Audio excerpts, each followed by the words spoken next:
Tenemos a un pool de panelistas de muy alta calidad, trayectoria. Son excelentes speakers todos ellos y seguramente nos van a permitir tener una jornada bastante provechosa. Poco la idea de este panel básicamente es discutir cómo en América Latina se están desplegando redes de comunicaciones de banda ancha, básicamente cómo están enfocando los fondos de servicio universal, las políticas de universalización de los servicios de acceso a Internet.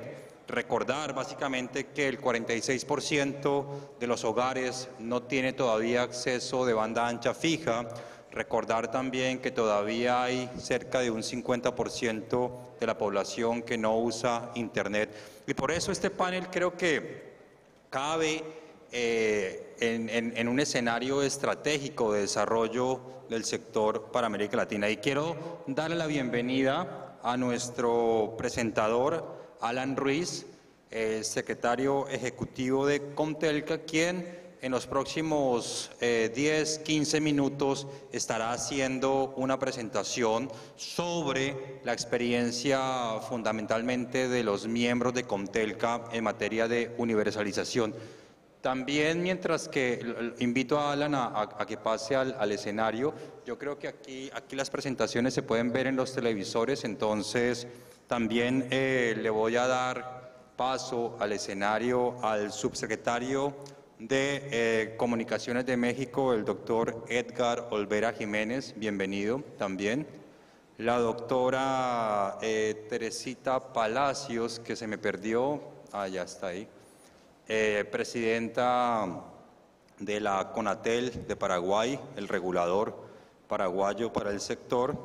Tenemos también a José Juan Jaro, director de Políticas Públicas y Negocios Mayoristas de Telefónica, ¿cierto? Y también tenemos a Nelson José Guillén, miembro del Consejo Directivo del Regulador de República Dominicana del Indotel. Como pueden ver y como les decía, la buena noticia es que tenemos un panel de lujo, un panel donde seguramente se va a discutir mucho de los retos, pero sobre todo de propuestas concretas para expandir mecanismos de financiamiento en redes de banda ancha. Bienvenido, Alan.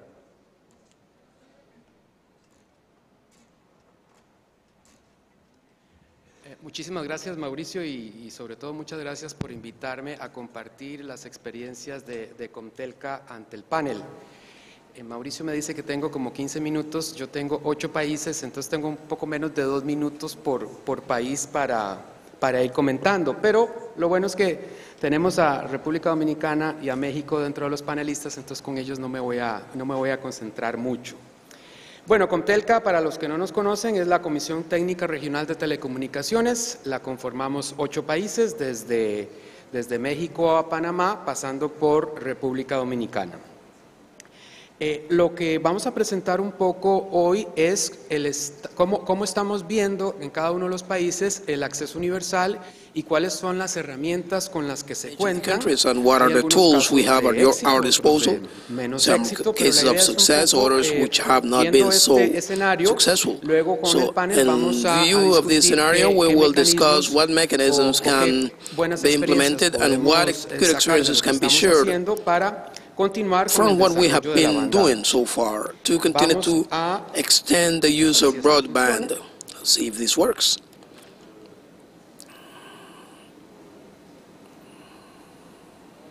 ¿Dónde está? A ver.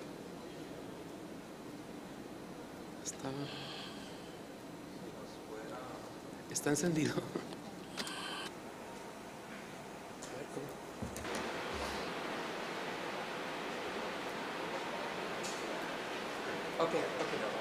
Ok, listo. Bueno, vamos a empezar, como les digo, voy a dejar a México y a República Dominicana para el final. Mexico and the DR for the end, and we will start with Guatemala. En Guatemala tiene una particularidad. In Guatemala, we have the fact that the population density is concentrated in Guatemala City, and the rural areas have very low density. There is an important challenge, is the ethnic diversity. 24 different languages are spoken in Guatemala, including Spanish. The Fund for the Development of Telephones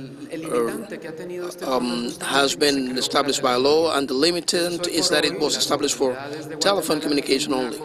So what the Guatemalan authorities have a lot of complexity in developing broadband projects, since the fund is destined to telephony only. As part of the regulatory framework, there is not the concept of convergence. Consequently, from the legal standpoint, there are many limitations to develop broadband projects through this fund. Consequently, it is very possible that what we can do with Guatemala is to find ways to change the law. However, we signed an agreement with Accessible Internet Alliance, developing in principle for all the CONTELCA countries different programs, including the development of public policies, the National Broadband Plan, the digital agenda under multiplayer modality, which is something that we, with 3 or 4 meetings already held. So the idea behind this is to support the country in the area of broadband. We would continue. Next, please. Honduras. Honduras is a country with many challenges as well. The public security is a challenge. It's one of the most vulnerable countries in terms of natural disasters, and they established the Fund of Telecom Investment, a fund that is somehow supported by licensing procedures, and it does not exist currently with the relevant institutions to manage it, and is somehow developed by the regulator itself. There are policies being pushed for in Honduras. We are ready to establish the digital strategy, which will include this fund, but it has not been successful enough until the date. We go now to El Salvador case. I don't know if you know that apart from telecommunications, we handle electricity as well, and the fund that also gets feedbacks from this vast spectrum. So far, the developments with this fund are more electricity or grid or power oriented. Consequently, telecom has not been fully developed. There are 2 things to mention though. Through a process of spectrum renewal, a project was presented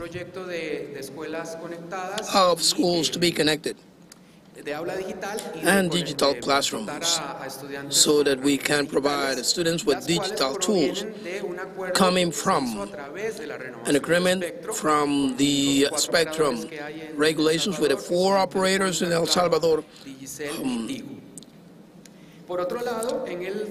In El Salvador, there was a law reform about a year ago, which includes a model of auction similar to a beauty contest. So it is an area, it's an issue that will be used for the coming spectrum biddings to foster the development of broadband in El Salvador. We will proceed with Nicaragua. In the case of Nicaragua, we have the FITEL Investment Fund for Telecommunications. Through Telcor, the regulator in Nicaragua, basically for the access of telecommunication services. The implementation of this fund has been relatively effective and just as many other Central American countries. Concentration in the urban areas is higher than rural, and consequently there is an important gap to be closed in the rural sections. We presented an interesting case, and it's Zamora Terán Foundation, which is part of these developments in Nicaragua to close this digital divide. In Costa Rica, we probably can say that it is a country with the most recently established fund, with a more clear institutionality, what the rules of the game better established through different acts and laws, containing SUTEL, the Ministry of Science, Technology and Telecommunications, and also a management unit to develop all the FONATEL projects. FONATEL as projects would have the areas that can be improved, but it's indeed a successful case in the region. Maybe the criticisms might have to do with the fact that they have not executed with the speed that it requires, but we try to armor the fund so that it couldn't be used for anything different from telecommunications. The different administrations have tried to use it for other purposes, but the institutionality and the law that protects it does not allow them to do so. Apart from that, the contributions of the telecommunications sector has made the fund grow. It's a very good fund that is a victim of its own success. It is filled faster than it is expended. But, well, maybe Telefonica can talk a little bit about the developments and the progress we have made in Costa Rica with Fonatel. Maybe, in my view, compared to the other funds, this one is formally constituted and established with real and clear rules, and there are certainties for all the users. Consequently, that's one of the main reasons for its success. There is more information that Manuel presented, all the axes of the plan, and in the next, we are going to see the results that we have achieved so far. We are not going to read it. It's there, but you can have a picture of it. In the articulation, 72 projects, and I will not describe the whole thing. You can see the numbers, households connected, and all the gains after the implementation of this project. In the case of Panama, another successful case, the Universal Access Law was established, defining a national universal access network. It shows the goals of that network. Very successful indeed. The bill has many details, very clear goals, and a relevant staged programming from the perspectives of the results. We can see Panama in the list of the highest development in the technological point of view and a smaller digital divide. And the network deployment, you can see the sites. We presented that yesterday. And now we go to the case of the DR. We have two colleagues here. In the case of the DR, the contribution to the development of telecommunications was established by law, and it is somehow supported by the 2% of the taxes in the telecommunications sectors, allowing the fund to grow according to the objectives established by law. We go to Mexico now. It's a reference case. It's a case of reference in universal access. There is an increase in the, it's taken to the It's part of the Constitution now, and a new law is established based on principles and issues related to equality, gender equality, and others. In the case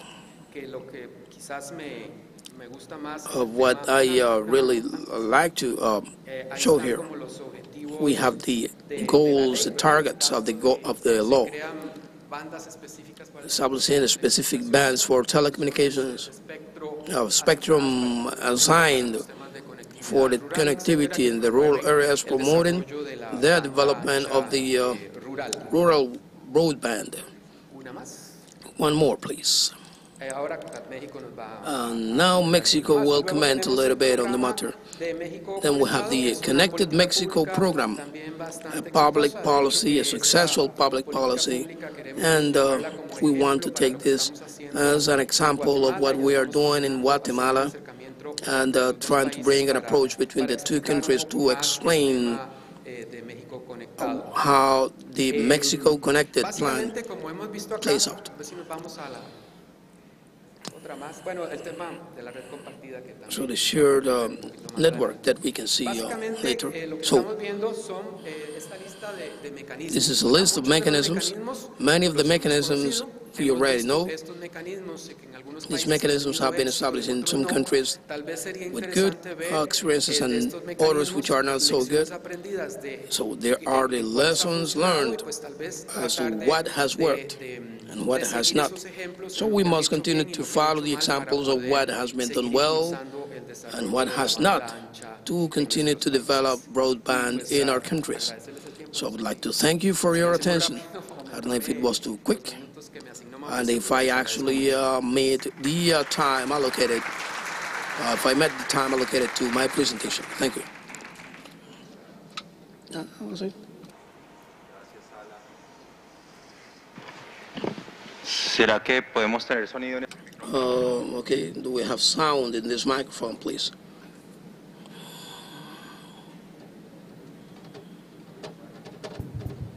Gracias, Alan. Thank you, Alan. La presentación I think that the presentation is very thorough, describing what universal service development has been deployed. And I wanted to start this panel with regulatory issues, taking advantage of the presence of two major regulatory agencies here. When you look at rural connectivity, what we face commonly is challenges in the area of network deployment.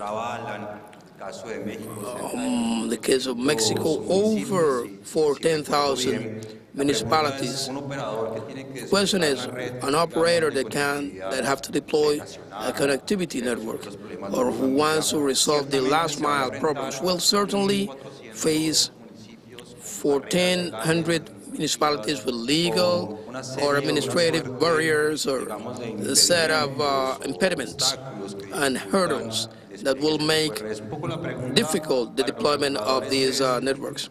So the question is, from the regulatory point of view, how can you face rural connectivity and find ways to resolve the bottlenecks? I don't know if anyone would like to answer this question. Maybe Teresita would like to talk about this.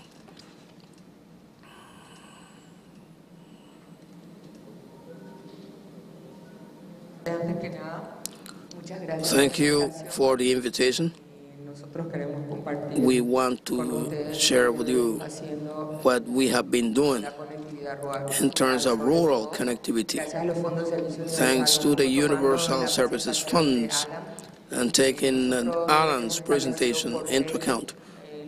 According to our laws, the Universal Funds have been established. They are planned on a yearly basis. We approve the budget and we undertake these projects. We have implemented different projects. We work directly with the operators, implementing fiber optics networks in 152 municipalities. Of the 158 we have, There is still a growth to be developed. So there is a long path we already have walked. In terms of providing a more universal approach in the rural areas, as you know, there are two fronts, or several fronts: infrastructure, finance, and actually reaching the furthest, most remote corners of the rural areas. And we also, with each project we assume, we allocate a series of accounts to be distributed among different schools and healthcare centers and security institutions. But apart from the biddings that we placed and the social commitments and the coverage, there is a responsibility to have a broader coverage. In the case of the 700 hertz band, we have one of these is a matter that we are still need to properly solve. We have still a long way to go, but we're working very well to establish universal service funds. We are working in coordination with operators and decide what projects we will undertake. Thank you. I remind you that you can post your questions through the platform. We are at Hall A, and the other panel is located in the hall marked B. So if you have any questions, maybe Nelson would like to share some of his experiences with us in terms of regulatory challenges and how to resolve the bottlenecks at the last mile. Good afternoon, and thank you for this opportunity and the chance to attend this gathering. Problems in the Dominican Republic are similar to those in most of our countries. On the one hand, the need of coverage, and on the other hand, the opposition of communities when you need to establish wireless networks, and the uncertainty of health, and on the other hand, the difficulties arising from the obstacles placed by the local administrations and townships, which in many cases become an obstacle for the development of mobile and fixed infrastructure, the use of soil, the use of land, and different rights. From the local administration standpoint, these are autonomous entities, and we try to be mediators, and we are currently working in a project of single window so that companies can place all the relevant documentation, give this to the regulator, and Indotel will funnel these requests with the rest of the administrations that are to issue the relevant permits. The Ministry of Environment, the relevant township or mayor's office. We're working with this one-stop shop project so that we can help. In case of the communities, we have dedicated technicians who visit these communities and try to raise awareness about the realities and the productive effects of an antenna or a tower in a given community. So this is how Indotel is working, and obviously always improving internal access so that the deployment of these networks is facilitated. This is what we have been doing so far. Thank you, and you allow me to present the next question for the Undersecretary. When you see the deployment of high-speed network and last-mile networks in Latin America, we are talking about a través de fixed fibra access óptica through fiber optics. son de cerca apenas del 3%. Basically, that Las reaches only coberturas 3%, todavía de and the cuarta coverage generación is o of tercera 4G or generación, si bien es 3G, cierto, alcanzan promedio even though they may del reach 80%, an average of 80%. cobertura poblacional todavía, digamos, There is importante. still an important Creo que segment una de las lacking estrategias más ambiciosas que se han in venido this project. So the most desarrollando ambitious en América Latina strategies in Latin America de la red compartida have to do with the shared Por eso, network creo in que hay Mexico, and this is why I temas think interesantes para that there are discutir un two poco los elements to be modelos de discussed. financiamiento One, the financing OAPP model, que se usó, OAPP, básicamente todos los desafíos basically regulatorios used in all the fueron, regulatory challenges that were para este proyecto shown. adelante, que quizás pueda ser And útil it might be useful to share these experiences with other countries. subsecretario. I don't know if you share my views, Undersecretary. Good afternoon. Thank you. It is a pleasure to be here in this 6th edition of the Congress. I was talking about the matter with the organizers. The Congress is growing. There is a larger attendance and more interaction among regulators, experts, researchers, consultants. Congratulations for this 6th edition. Now, talking about the shared network, I wanted to take a step back on what the colleagues of other countries have commented. The dream of each administration is to make the services fully universal in terms of coverage, access, and service. The question is if there is a right, suitable, single formula for that. When you take the models of other countries and you take your own experience, you see that there's not a one-size-fits-all formula for that. First of all, because you have to attend to the needs and the realities of each particular country. There's a set of lines, general guidelines that can be emulated, but you need to customize this. You have to tailor that according to the specifications of your own countries.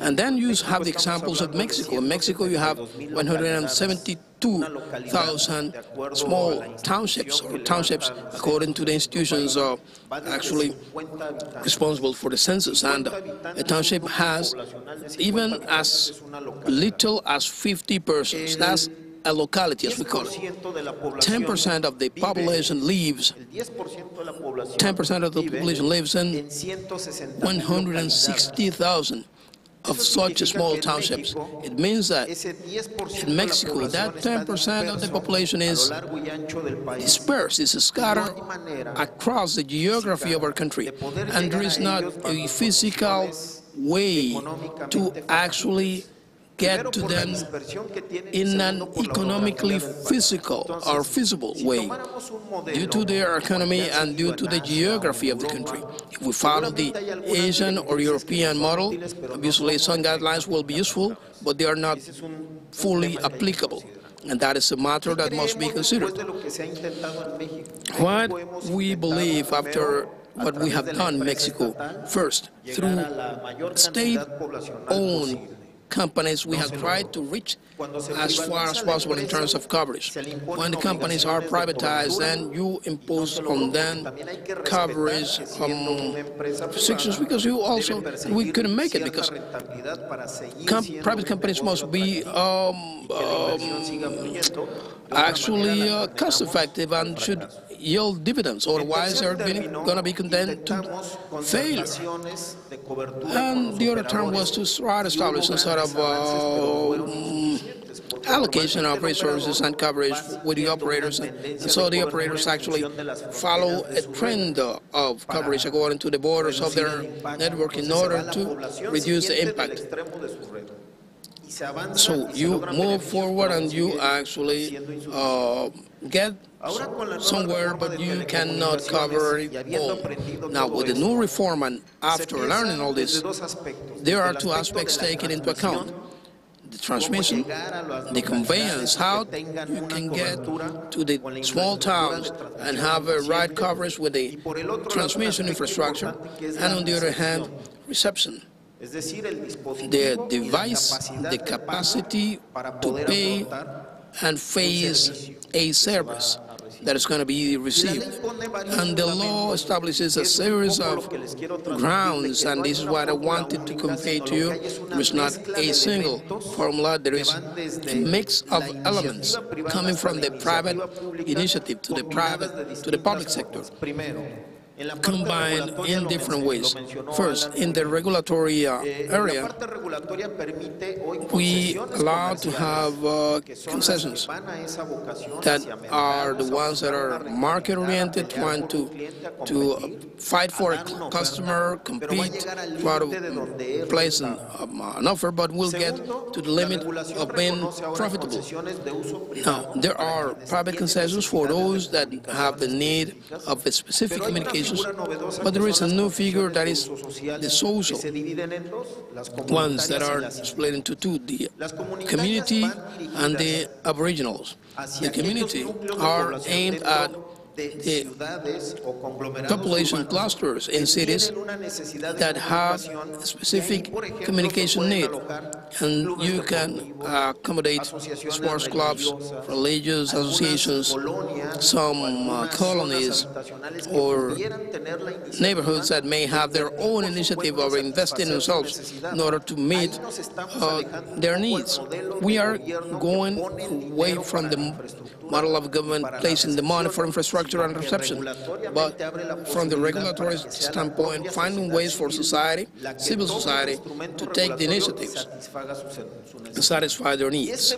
And this model goes to the communities and the indigenous populations, where there are big efforts by the colleagues who are from the regulatory point of view.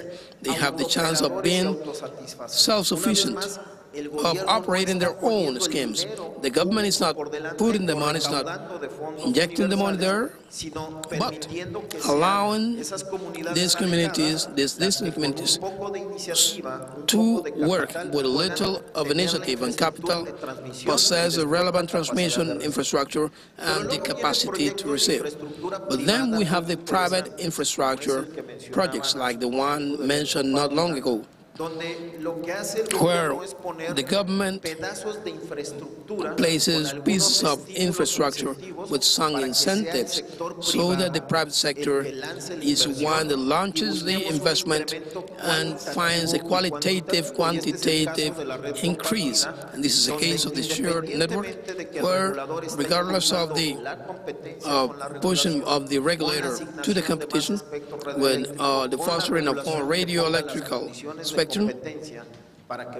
so that they can continue to be in the race. On the other hand, the government tries to find a fourth telecommunications network, not a four operator, but a network with a specific goal to be the wholesaler. And they play several paradigms. Number one, how many operators can fit in a single market? That is a question that Raul mentioned. There is no one who can say, we can see trends, but no one can say a given number of operators is the right number for a market to work properly. So this network places infrastructure coming from government assets, 700 band, to eliminate the biggest barrier, which is the investment in infrastructure. And then it's placed on the market in a wholesale.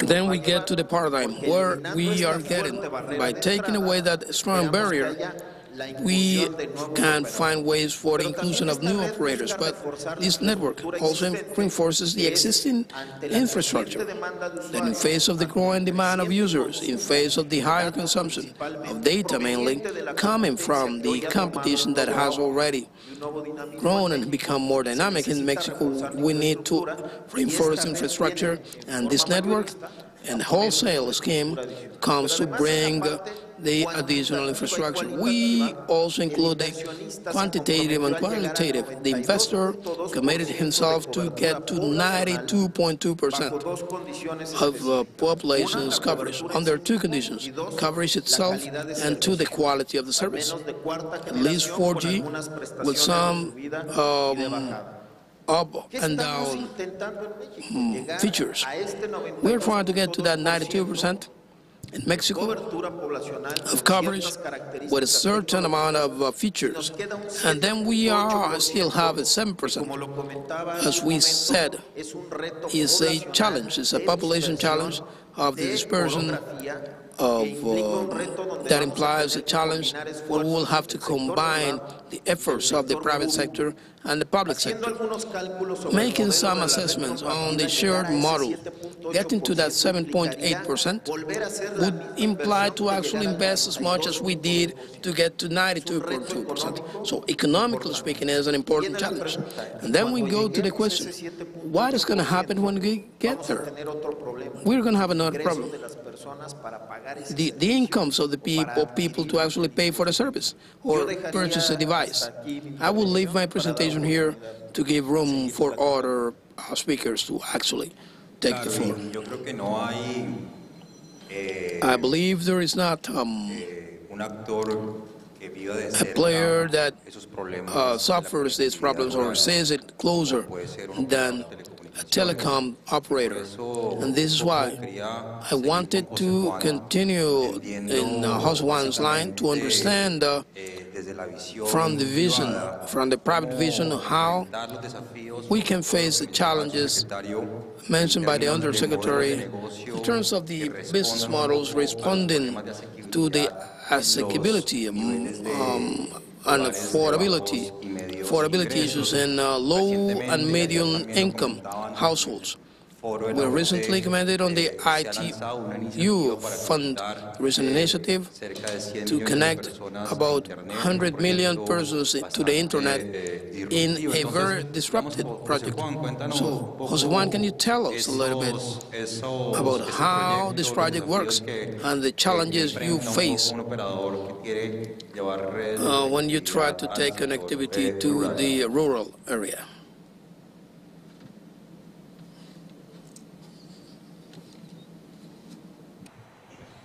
Bueno, muchas gracias, Mauricio. Thank you, Mauricio. Some numbers that were on the table yesterday. In Latin America, there are about 100 million persons live outside the coverage of mobile networks with capacity of provision of data. Basically, they either don't have any mobile coverage or have just voice coverage, which means that we have a first challenge here. We have calculated that about 40% of that population is located in the 2G range.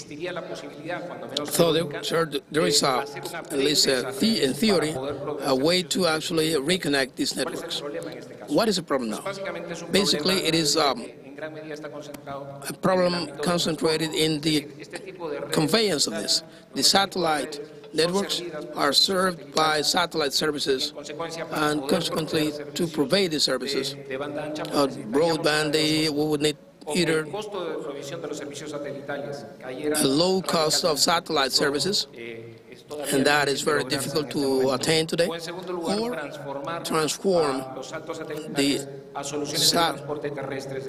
satellite connections to land solutions. The good news is that incremental investment to cover this 40% of population, about 40 million persons, is certainly smaller than what we would need if the investment is done from ground up, if it was greenfield investment. So now, obviously, there is a 60% of this 100 million, about 60 million persons who are in areas where today there is no coverage at all. What we are doing now, summarizing, let's say, we identify the bottlenecks from the operational standpoint. We find three. One is a technological bottleneck. We have to transform not just the conveyance, but also the access, because typically the base stations are configured to attend to large concentrations of people. So we have to scale down the access. We're working with different companies, Facebook, on telephone infrastructure project, to rethink the chain of value of access. Today, providers and operators, technology providers attend all the needs of the mobile operator. They handle access and also the licenses and the maintenance. Theory is the following. What would happen if we disintegrate this chain of value and we separate hardware from software that is used for the attendance of base stations, so we could reduce the cost? Not only thinking about questioning the technological problems, but also the trade problems, commercial issues. Attending a population in extremely distant areas requires cooperation with agencies and entities that work on the ground, and the interaction with communities is central. We have to rethink regulations, and I think that bringing this to the table, the Undersecretary somehow, when talking about the shared wholesale network, was able to tackle a little bit of it. The shared wholesale network allows to get to the furthest sections of Mexico. You need to actually reduce cost. What has the Mexican government done? Building or establishing valuable spectrum on the band of 700 megahertz to 10% of the commercial operators charged money. So this is basically what exists today in Mexico. Now, instead of shoring about the wholesale shared network, we would talk about the implication of this public measure. It implies that operating with the current prices, it makes it unviable to actually attend to the most distant section in the DR, in the Mexican Republic. So the question we would make today is what would happen if the price of the spectrum is reduced to the 10th for all the operators and not just the shared wholesale network. Probably the land covered with the market-oriented service would be way bigger what is covered today by private operators. This is an extremely important problem and topic. If really we want, as the Undersecretary said, to have full connectivity, the streams of full connectivity, we are all very much wishful thinkers. The biggest mechanism, the best mechanism we could have in the regulatory area is to reduce costs today, which are the ones that ban us from expanding coverage. And with this, I finish. With the fiscal area, the tax-related areas. A recent study shows that the telecom sector has an important incidence in the tax area, 50% higher than the rest of the economic sectors in Latin America. Our question now is if that policy, fiscal policy, is in tandem with the dreams of full coverage that we speak about. Antes de darle la palabra al subsecretario Olvera, le recuerdo que tenemos el Before I give the floor to the Undersecretary, I remember that we have questions. The Undersecretary wanted to say something.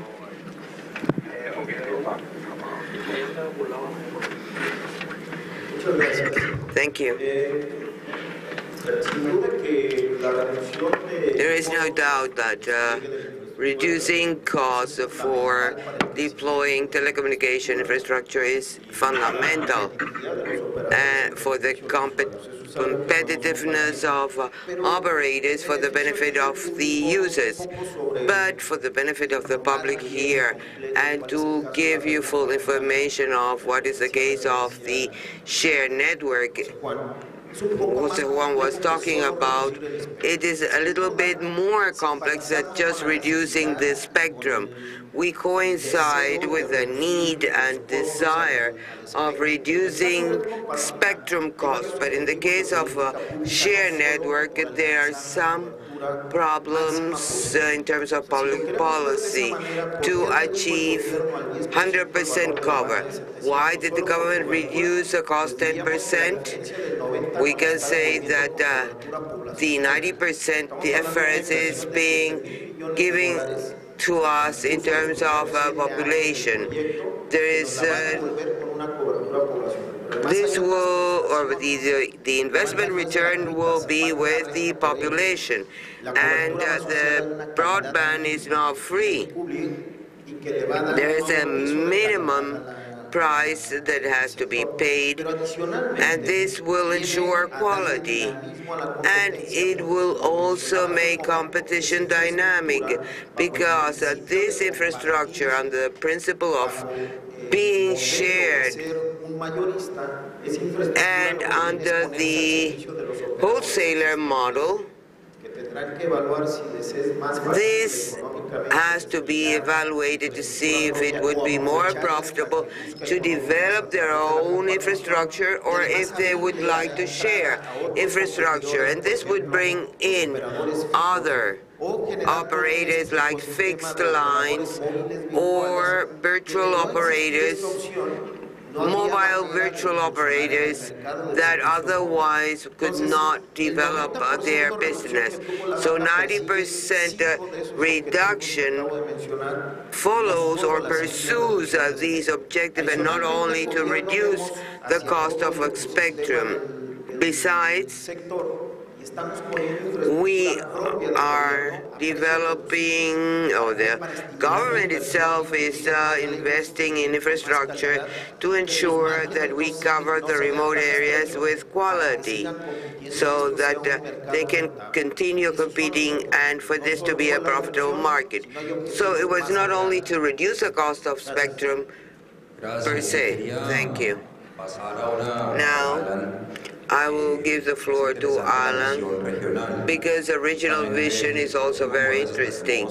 Next Thursday, we are going to have a workshop on, or a seminar on how to build a regional digital strategy for Latin America. And Comtelca's experience in the framework of the region is very important. They have deployed an telecommunication integration network with 6 countries.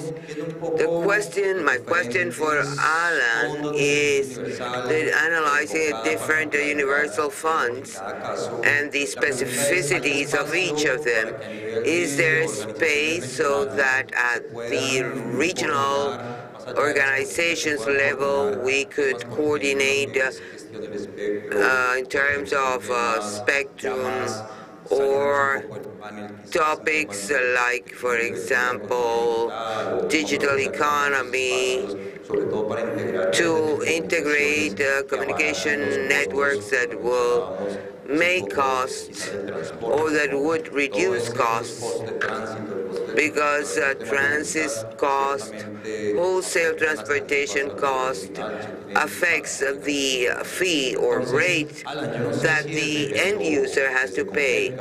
I don't know if we can use Comtelca to rethink these universal funds, share regulations and standards, and adequate all this to our reality.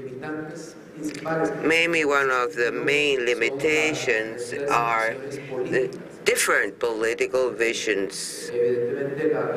Obviously, Mexico's vision about the radioelectric spectrum value is not the same as in other countries, and that is a limitation when we try to implement the different policies. But we are trying, as Comtelca, we are trying to help in infrastructure, for example, which is one of our priorities. We are developing an initiative in terms of road infrastructure development to include development of broadband. If I'm building a road, you need to know that we need an infrastructure for optic fiber also. This is not done today because there are no cross-cutting policies or analysis. If I tell the Minister of Transportation, look, I need space for optic fiber, he would say, I don't have the fund for doing this, I don't have the money. So through the protocol and treaty of Contelca, we are trying to promote these regulations at the regional level so that we can all coordinate what we are doing and cover the different needs that we may have. Another clear example is with the power sector. In the power sector, in Central America specifically,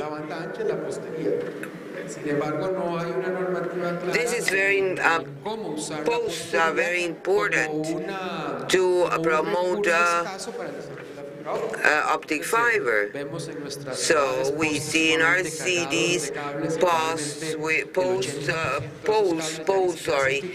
a lot of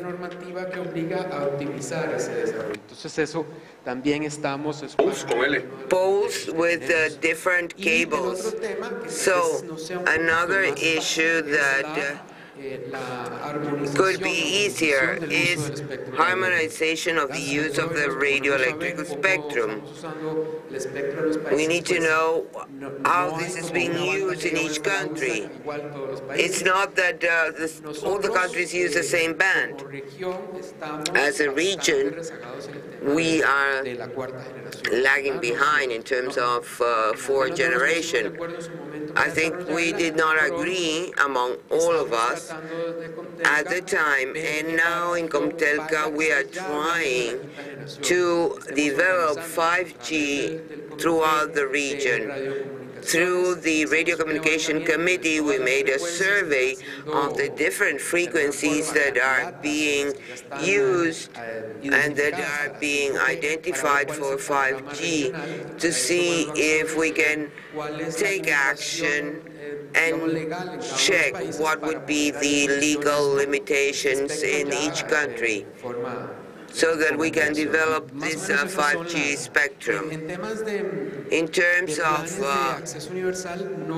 universal access programs, there is no specific guideline, but what we are trying to do here is a roadmap for expanding the production, roadmap for cybersecurity, or how do we install different types of structures. That is what we are checking right now. That's very interesting, Alan, and I want to go back to the phrase you mentioned of rethinking the universal service funds, taking advantage of the different organizations and linking this with the community networks. Maybe we need to rethink not only about financing sources, but also about the uses, how we should redirect these funds for services like added value or value added. How do you see this? Yes, we believe this is possible, and we have to rethink the use of universal service funds so that we make best use and see different sources of financing. Maybe we can use tax incentives for the operators, for social commitments, and reach the most remote areas. That could be a possibility, and I think we should, in fact, do that, because in my country, we have this bylaw so that we can cover those areas that would not be economically profitable to do so. And I agree with Alan that we have to coordinate more among the different countries and among the different ministries in charge of infrastructures so that we can make best use of whatever we are doing. If you are building a road, you have to think that you need to prepare the conditions for operators to come in with optic fiber, for example. That would be a good way of making best use of resources and not doubling or overlapping efforts. Nelson, you have the floor. Definitely, in order to universalize the service, we need to be more innovators in projects that we are developing with the service, universal service funds. We need to be more efficient in the use of these funds.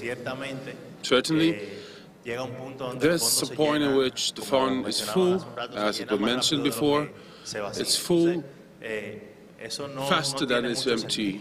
It makes no sense to have some money and not make the better use of it as possible. Regularly, the central government, they try to take the funds from you that you have. El Indotel, it's in a review process of the entire regulations of this telecommunication fund. We are having a public consultation. Please, if anyone can help us while participating in this consultation, we have been working with companies because they know the business, they know what is needed, they know what we need to get to those places that they think is not cost-effective for them. But for us, we need to find the mechanism to get there. We are working on it, we are changing the vision. We are giving equipments away. That's the government is working on some projects that will have support from the fund, including optical fiber network together with the high voltage network. The state, together with the private sector, should rethink the projects without the development funds from the universal service. I have a question here. Maybe I will ask Jose Juan. A survey with CETLA, I think Raul mentioned this early in the morning. There's a lot of asymmetries between sectors from the economy, tax asymmetry. It seems that the telecommunications sector is more taxed than other sectors. And the question, I think, all the policymakers can answer to this, how the operators can reduce taxes if that, provided these tax savings can be directed to the population. Yeah, I mentioned that earlier. This is one of the public policies of Latin America today. In a publication of a report by an economy was written that we need to focalize the economy. Basically presupposes the investment in human capital and infrastructure. Evidently, this analysis by Professor Katz, he said that the regulators and ministries and housing ministries, they are affecting the ministries of communication at 50% more And these policies is contrary to the manifesto of our societies. And I'm talking about the expansion of telecommunication networks. And we think here that public and private group should share the same goal to get to the technological border. And it's necessary. Olvera said that in the case of the wholesale shared network, it's very costly. And there were some requirements, coverage requirements that were needed.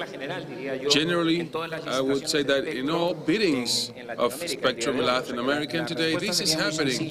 So it would be simple, the answer. We as operators, we could, if we could have the chance of deciding not paying taxes, but paying the same taxes as the rest of the economic sectors in exchange of contributing more. Definitely we will contribute more. I will talk about the universal service funds. What is that? That is taking off from the telecommunication fund. That will be 1–2%, and allocated them to a certain fund. As was said before, those monies, if they were in private hands, we could have used them in telecommunication networks. So everything would be different.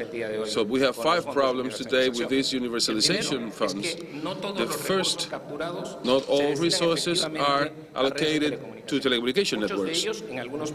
Many of them, in many countries, in Brazil specifically, they are transformed into the public treasure fund. Sometimes these funds, they are not used. They stay there, and because there's no project, they do not make a better use of it. Sometimes these funds are used to replicate structure by privates. For example, the dorsal network of optical fiber in Peru. And fourth, sometimes we have sustainability problems, meaning once we start a project, for example, Azteca in Colombia or in Peru, those networks are not used. This is one of the most important risks we have in terms of the wholesale network, shared network. And we don't know if they're going to use it or not. We hope they do. And finally, projects, they get old. If private would have developed them, they will migrate from 3G to 4G. But if they are subsidized, sometimes people limit themselves to deliver the broadband they need. Today we have projects in Latin America, they are alive, and it is subsidized, is paid in different bands, and they are obsolete, and they are not used for the internet today. Our perspective is that we trust in the private initiative, in the private sector, instead of pretending that states that abandon this direct investment in telecommunication 20 years ago, they can do it. They can do it. That's the real life in terms of the universality of funds. 95% of private investment in telecommunication in Latin America comes from mainly from private hands. I believe that will be the trend in the future. And to expand the service will be to reduce costs that the private have today in order to continue expanding the opportunities in telecommunications. I don't know if somebody else would like to comment on this issue. Yes, thank you. It is a condition that the cost of the spectrum must be affordable so as to increase investment. The question here is if only reducing the cost of spectrum will generate investment to be able to have full coverage. Now here we would have to think about the different scenarios. If the operator receives the benefits of reducing the cost of the spectrum and there is a strong competition, the operator will not have the incentive of being competitive and investing to maintain good prices and quality in the market. That requires a specific analysis. If we have those conditions in the market so that the ministries of economy could grant this reduction, there is a difference in terms of vision between regulators in terms of telecommunications and tax policymakers. So we would have to take into consideration if competition conditions are there so that the benefit of reducing the tax will benefit the end user. Secondly, if these competition conditions are not there, how do we make or how do we ensure that the end user will benefit? This could be dangerous because the operator would have to pay other services. So we have to be very careful. In Mexico, we do not have a coverage fund. We don't have specific fund for that purpose. If we had such a fund, there is no doubt that we would have to go back to the market. If you have a fund, there should be a bidding so that the operator invests again in the market, and then the government can demand the operator as a client and sanction the operator if they are not providing the required service and reaching the remote areas. The fourth problem here is that we have not succeeded in convincing collectors of two main aspects. That reduction will translate into intensive consumption and that we are going to collect these profits by or through consumption. We have not convinced them. And they try to obtain this through taxes. And of course, we should not have more taxes than those required. We need to reduce the cost of access to devices and services so that we could have benefits. Thank you. Somebody else would like to make any comment? I have another question here. Because this has to do with financing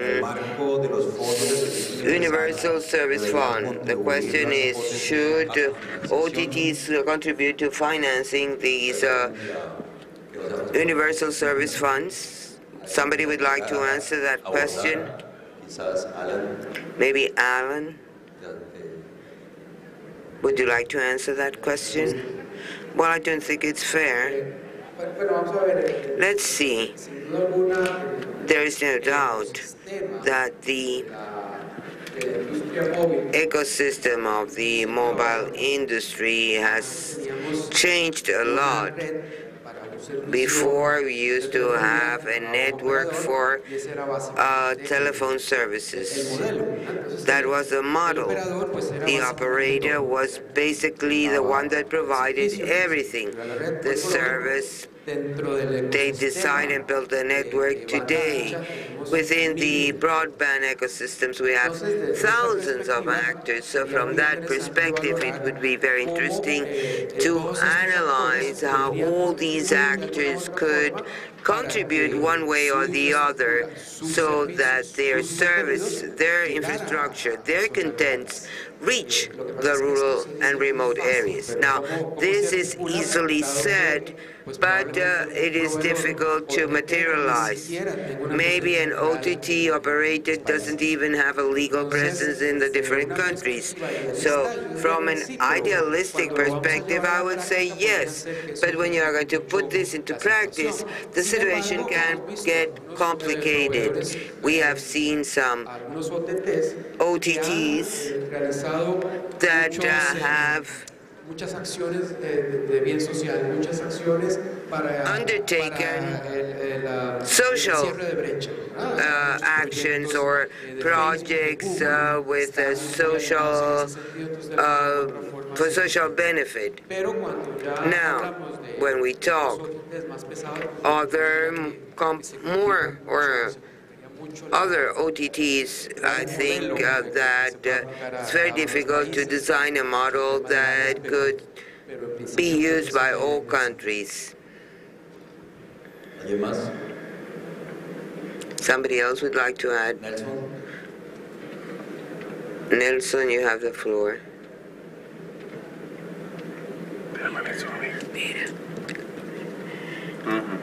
In theory, everyone who gets benefits from something must contribute with that something and improve it to have it grow. The problem specifically is, as Anna said before, there are companies that they don't even have a presence in a country, so how can we achieve, or how can we get them to their cooperation? It's something that needs to be discussed in the future, not far future. And it's a great challenge for regulators that we, us, that we do not regulate content, which is the biggest service of many of operators. There is an issue there of scope of regulation, the presence of the operators, and this is not a telecommunication services per se. They should cooperate, but how can we obtain that? This is a very challenging regulatory objective. I believe that Mauricio said something different from me. I do not know all the tax regimes in Latin America, but I haven't seen something specific tax for roads or for sanitation. But we have a custom in a world in which where we have tax for operators in charge of digital connectivity. And these do not only benefit telecommunication operators or over-the-top players, but also benefit in a world of digital economy. All the agents are benefited from this. So from a theoretical point of view, let's forget the political viability of this matter. The question we should make to ourselves is why only a sector of the economy, which is the sector which precisely builds this network, is the one who have to finance digital connectivity, or on the other way, saying the other way, it's not fair that we are financing roads or sanitation networks with the public funds that are obtained through the tax, or you cannot do the same thing with telecommunication. The telecommunication sector has accustomed to live with a series of special taxes. One of them is the contribution to the universal service, but we can talk about the IEPS in Mexico, we can talk the security tax in Salvador, or the tariffs in Ecuador, so on and so forth, that they go hand in hand with the objective of expanding coverage of telecommunication. I think the operators should contribute. I think we should all contribute as we all contribute to public education and road building.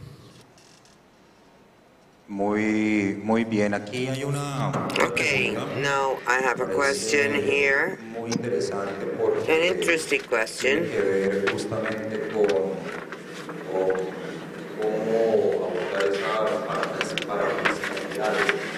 Dealing with the tax aspects, understanding the strategic role and the right to have access to internet. The question reads, wouldn't or universality shouldn't have the same hierarchy than access to education, health,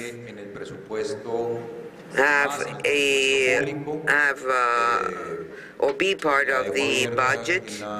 That is the question. Who would like to answer the question?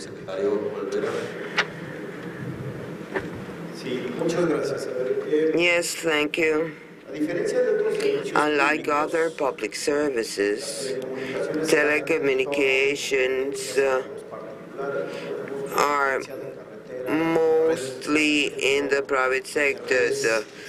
We don't have education networks, road networks, or this is assumed by the state. It's done by the state. I do agree with Jose Juan that there should be a crusade on coverage, and that is why I said there is no one single solution.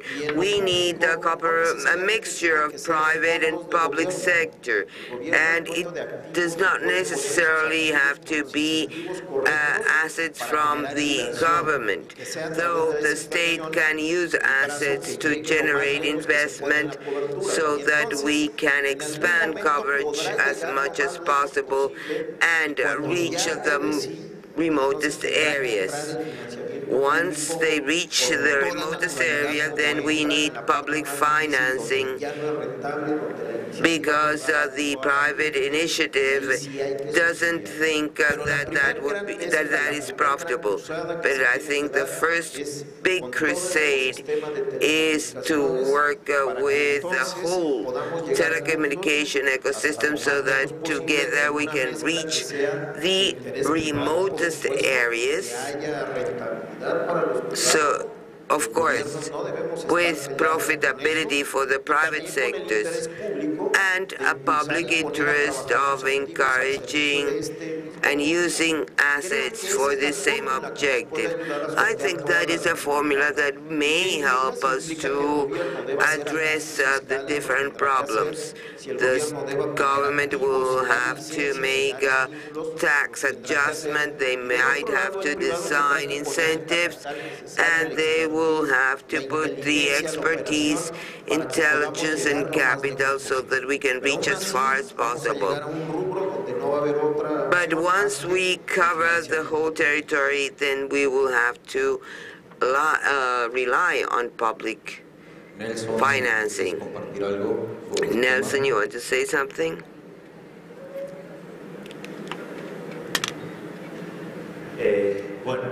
Well,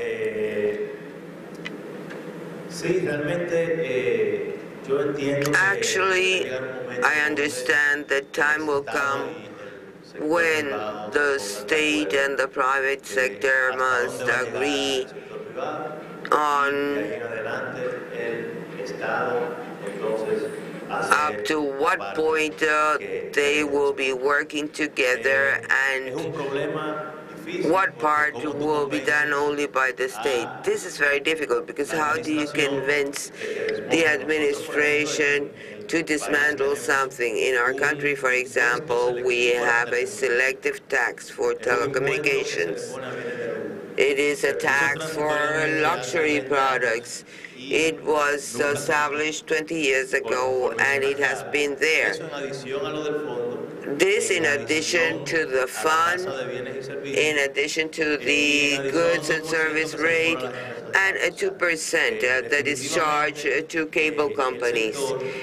The sector is, there are a lot of taxes, and it's incoherent or inconsistent to say that you want coverage, that you want to increase access, when you have a service that has to pay very high taxes. So what would be the solution? How do you convince the state that it should make adjustments to reduce some taxes, to do away with some other taxes? I think this is part of a change of mentality. And we need to understand the need that the more you reduce the cost,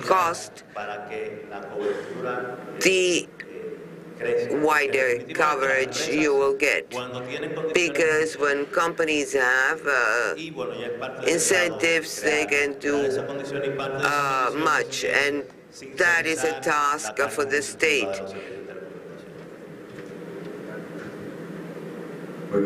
Okay. We have, I think we are coming to the end of this panel. I have another question here. What would be the ideal model to manage the Universal Service Fund? How would you allot the resources? Alan, would you like to answer?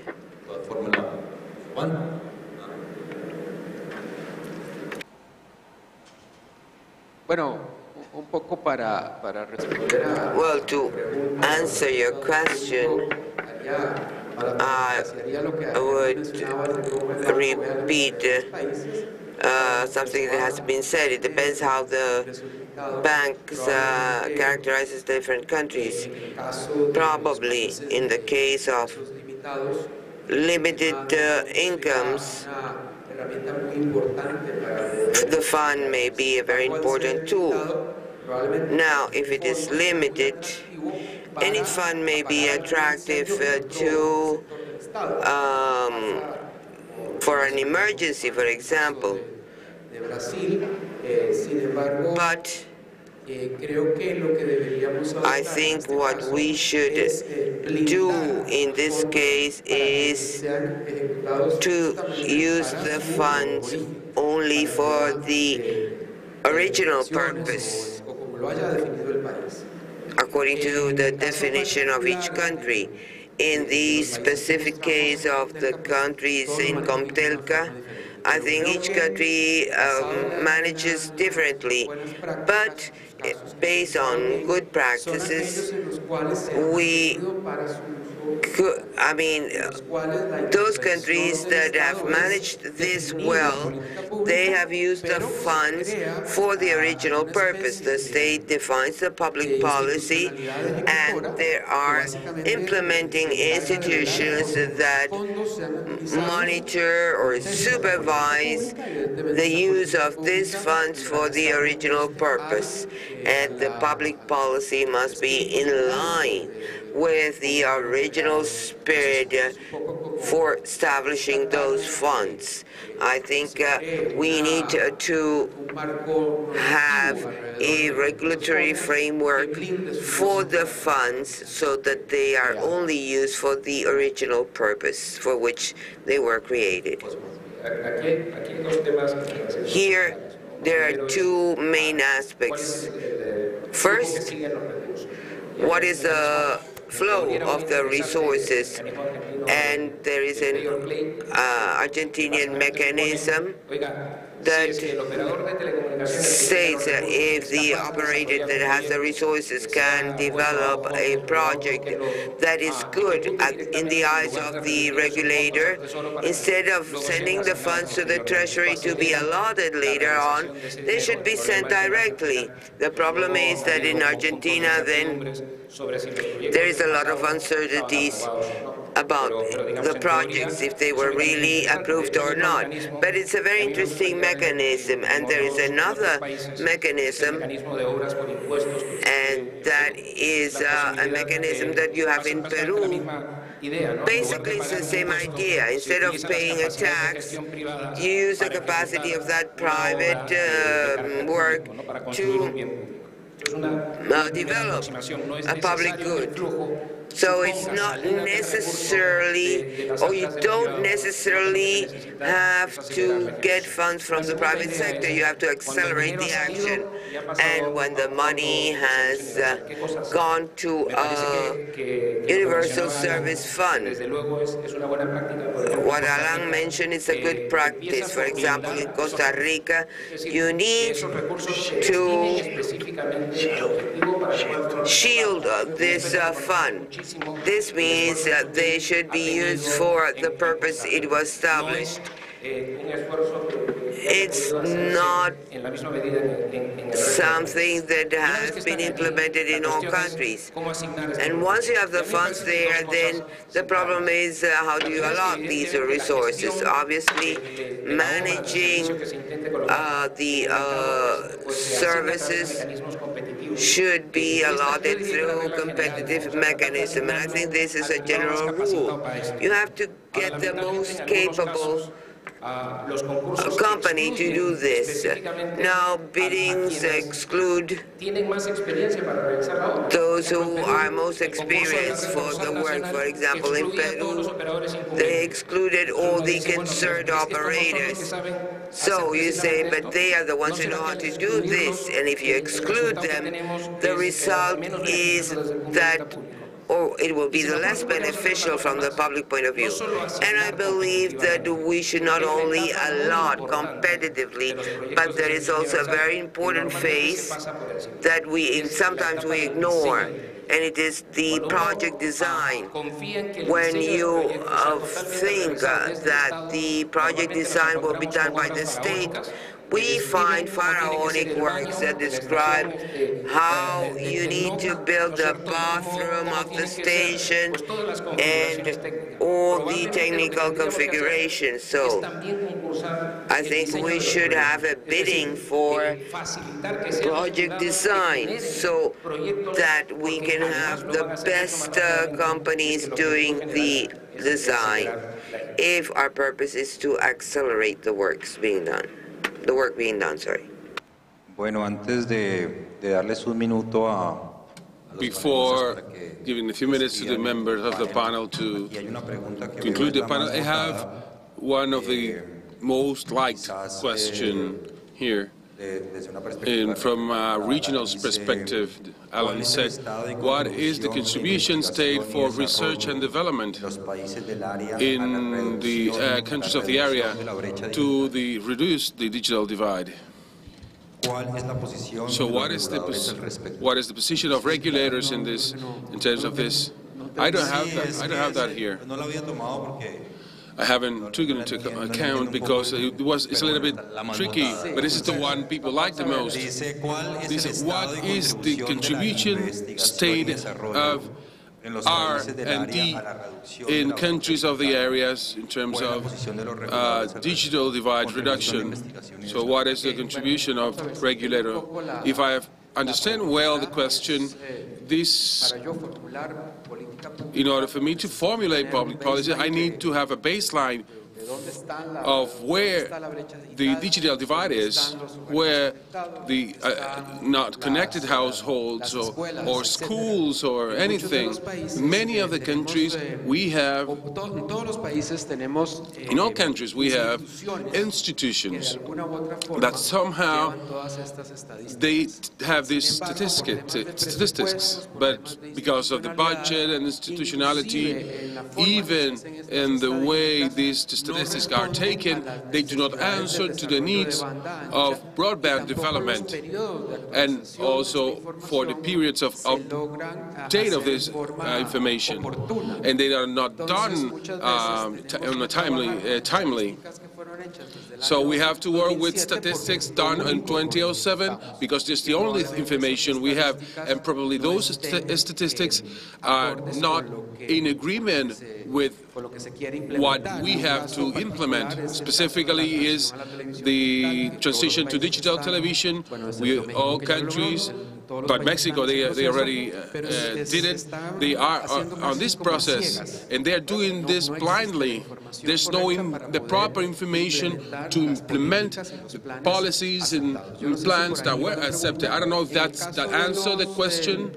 In the case of regulators, basically, I believe that in a region, we need to make aware regulators. There's no need to do that because they are conscious of that. What we lack so far is to bring to this forum the Ministry of Housing, Economy and Health to warn them about the use of digital technologies and the need of having a clear and concise information of the gaps in each of the sectors in order to develop public policies on telecommunications and make like a suit fitted to your size. In the case of R&D, we are seeing this from an academic perspective. As far as I'm concerned, there is no academic institution so far that is taking care or trying to understand this phenomenon. We have discussed this with several universities, with Contelca, in order to close this gap.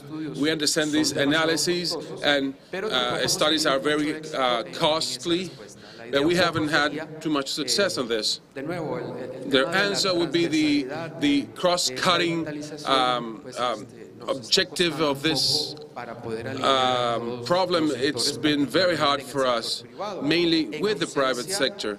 In the absence, all this in the absence of cross-cutting policies, because in most of the country we don't have any body to implement that public policy beyond any presidential guideline.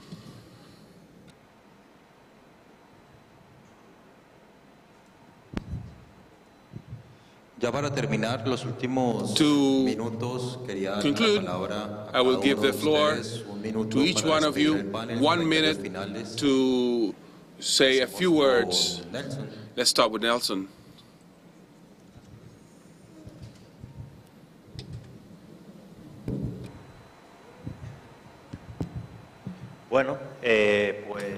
Well,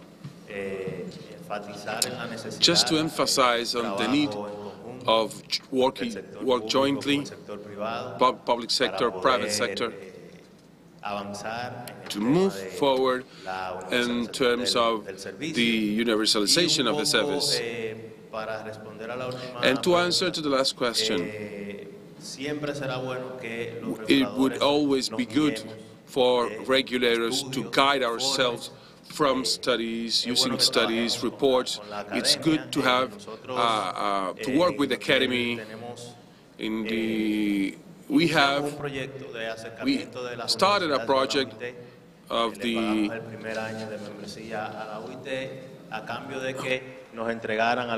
ITU. With the ITU, we had a study with the ITU, a university. And most of the universities that participated in the program have paid their membership, and they are interested in the ITU issues. Just to make that comment, the issue of universalization is a challenge for both private and public sector.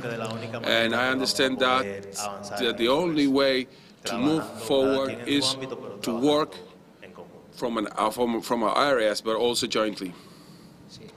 I just would like to thank Mauricio. I think this is a very relevant subject, and to ratify the commitment of Telefónica and the private sector with the universal coverage. We are convinced that this is not only good for our societies, but it is a good business idea, and we are now looking at the help of CAF, the World Bank, to finance a big project that from the private sector to face this challenge. I think this is a good news. But sometimes I feel like the people question the sincere desire, the dream we operators have in terms of development. We have that, and we are committed with the region in this sense. Thank you. I thank the opportunity because we also learn in forums like this. We get new ideas, and I would say that we should not limit ourselves to the telecommunications sector, but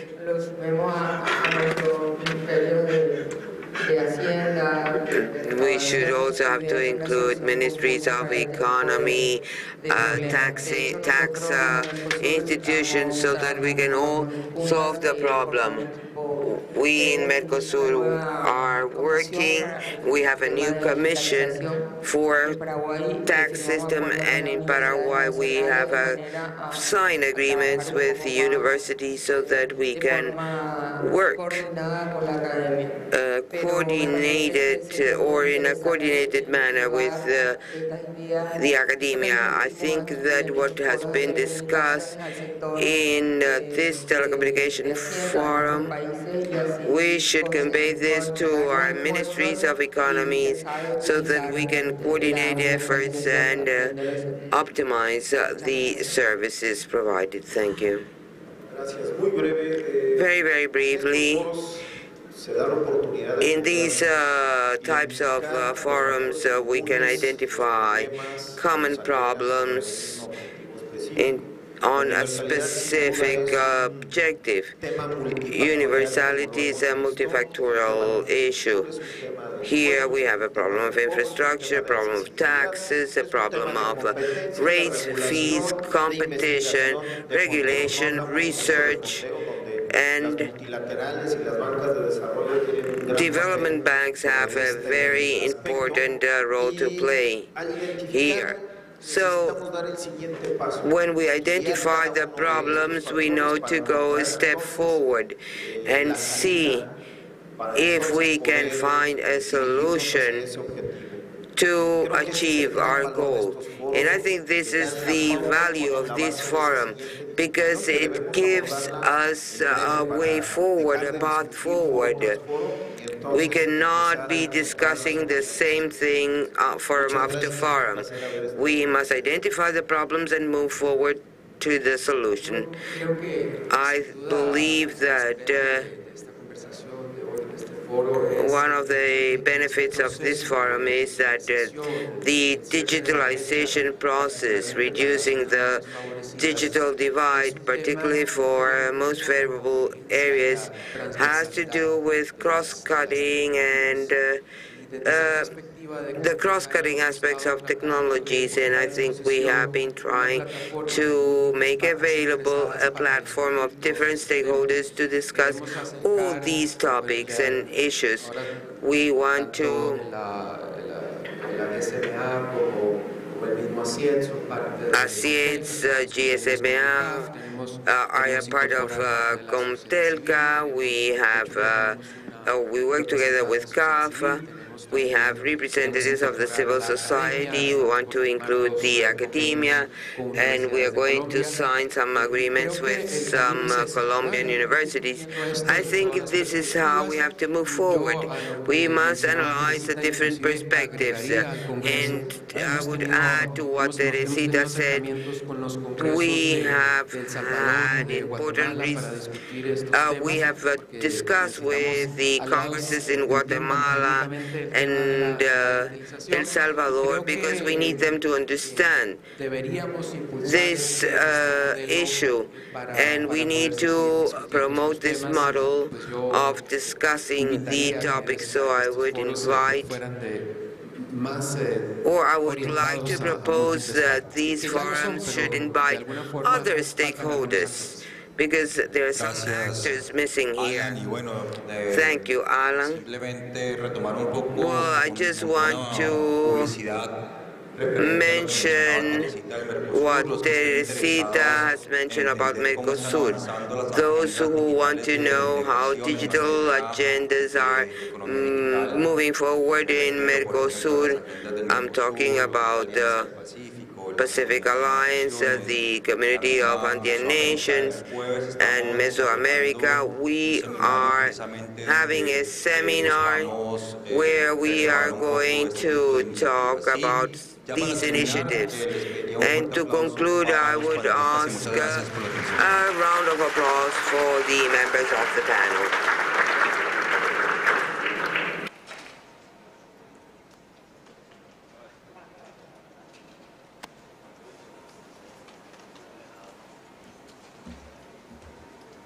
Muy bien, no se escapen, no se vayan. Vamos a comenzar inmediatamente. Please don't go anywhere. We are going to start with the keynote presentation, Transformation of the Satellite Industry and its Impact. I invite John Bolt from EDP Global Services CES Network. Please, the speaker, John. Well,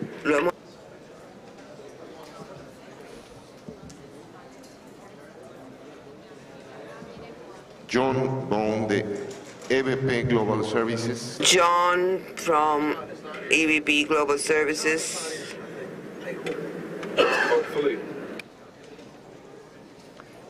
Nos seguimos de frente porque vamos tarde ya vamos tarde. Que todavía están aquí en el salón.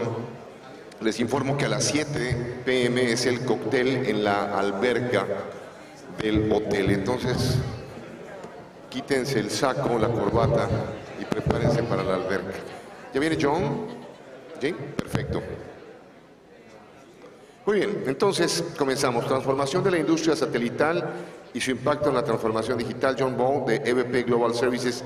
El escenario, estudio John, bienvenido.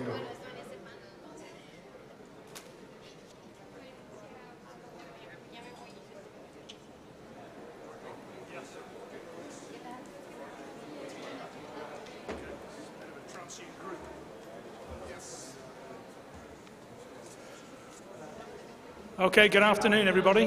Bien, buenas tardes a todos. Those who are coming in, Para aquellos que acaban de llegar, and sit down. Si pudieran sentarse, por favor.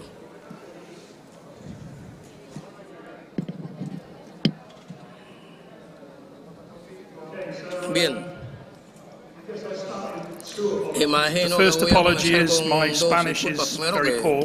Therefore, I'm sorry, I will be speaking in English. My second apology is I think I'm between you and cocktails. So that's clearly more of an apology than the first one. So thank you very much for inviting me. My name is John Bourne. I run the global operations side of SES. ACS.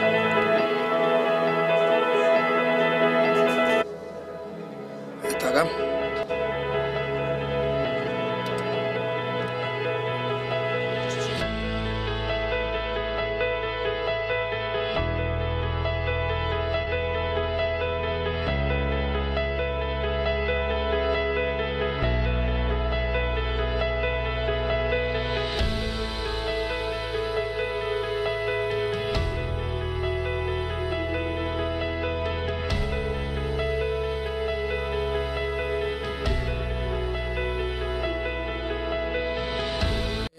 SES, who are a satellite operator. So when we talk about the investment in infrastructure that was mentioned several times today, my operating organization is actually behind that. So I think I also bring a unique and different perspective to many of the conversations. So when we talk about public, regulatory and infrastructure, I bring a perspective from the private side.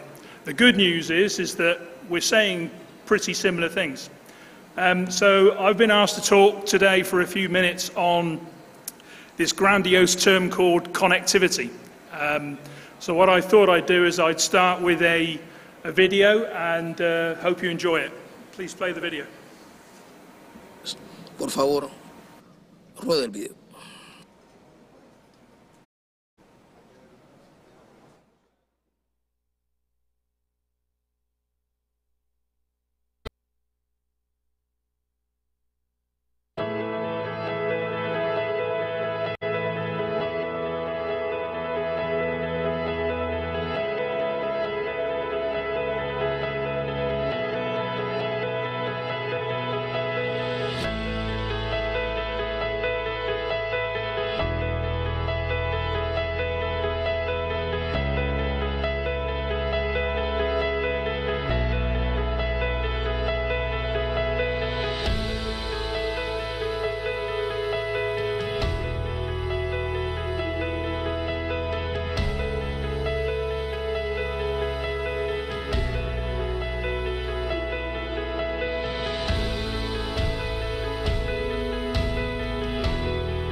Right, so connectivity. Come up with the first statement to say there are 4 billion have-nots in the world today. And by that I mean there are 4 billion people without any form of connectivity at all. And most of those people are in areas where it's very difficult to get to, and as a result, very little fibre, and as a result, very little access to the internet. It's extremely challenging. I think we're in an environment, in a world whereby there is huge investment that has to be made to putting up satellites and infrastructure, and at the end of the day, there's something called this business return. And it's a paradox, because we also work in an environment where we want to work with countries that enable the population to actually grow and to embrace that gap that exists. So let me first of all say that I really want to congratulate the ATEXA team with Mara and her people, because you've done an extraordinary job in taking Cuba to where it is today in terms of its ability to connect. And it's not an easy thing to do. It's a very, very difficult play when you're trying to balance the economics and the social welfare of countries. There was a statement made earlier about LATAM has 50% of the population without connectivity. Well, that's challenging, because without connectivity, access to various basic things become extremely difficult. And one of the benefits that connectivity does bring is it brings education and it brings health. And for me, they are the base blocks of building an economy. And much has been done in Cuba on the educational side, and with the advance of the internet, this has improved things. The challenge we have now is, how do we scale? How do we move forward?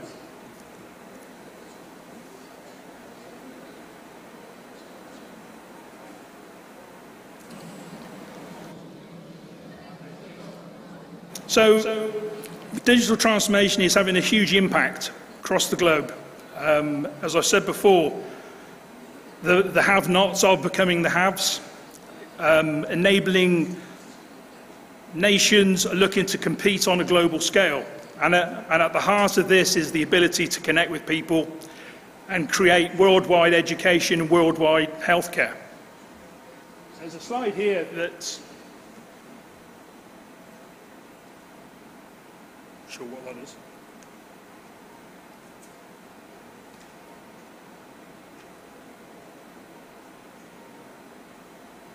Sorry.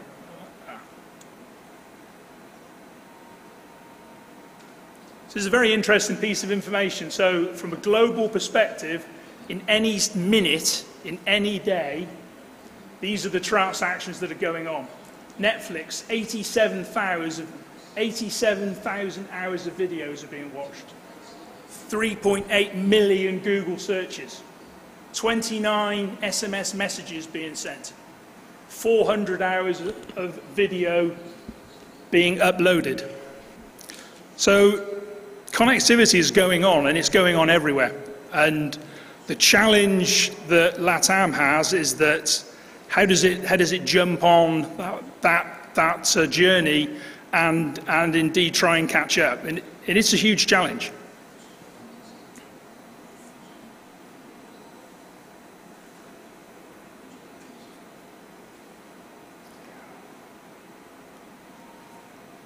And if we look at the connectivity and how it's disrupted, between 1995 and 2010, the amount of data doubled across the globe. Between 2010 and 2015, it jumped tenfold. Between 2000 and 2020, it's set to go up 100-fold when we include the Internet of Everything. So the pace in the change is absolutely traumatic, and we need to embrace it, and we need to act extremely quickly.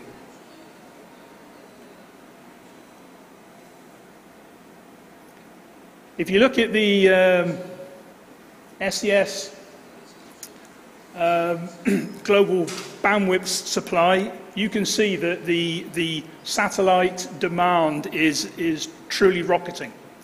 And it's rocketing by us helping and working with governments around the world in the emerging market areas. And one of the things I would put forward is that when we talk about the investment divide and that challenge, for me, it comes in terms of partnership, and it comes in terms of partnership between the private and the public sectors.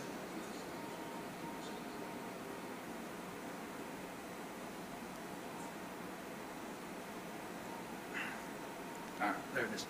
And that partnership needs to focus on outcomes. So we've talked a lot about building up an ecosystem, and that ecosystem is complex. But the reality is that in order to create an ecosystem and bring the populace up, we need connectivity so that we can drive, as I've said earlier, health and education, but also in areas of enterprise zones, enterprise businesses, startups, digitalizing the internet and allowing people to expand and grow businesses. And it's with this play that we can start thinking about filling the gaps through investment. And it comes in the shape of, so the outcomes that we're trying to drive in terms of growing values in the economy, the creation of income, the generation of tax, starts with partnerships between the private and public space. So we need to look more at risk-reward models between the organisations in the groups. And indeed, one of the big infrastructure plays in Cuba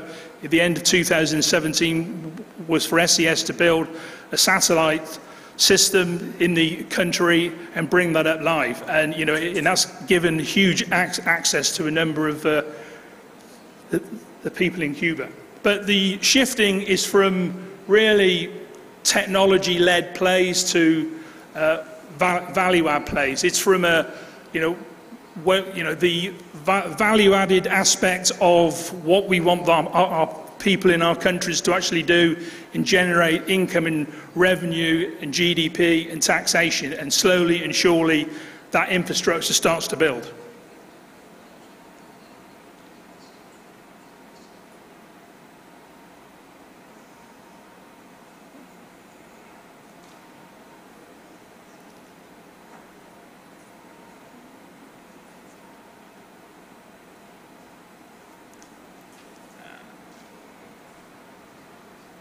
So I didn't realize there were plays into this. I thought it was one slide.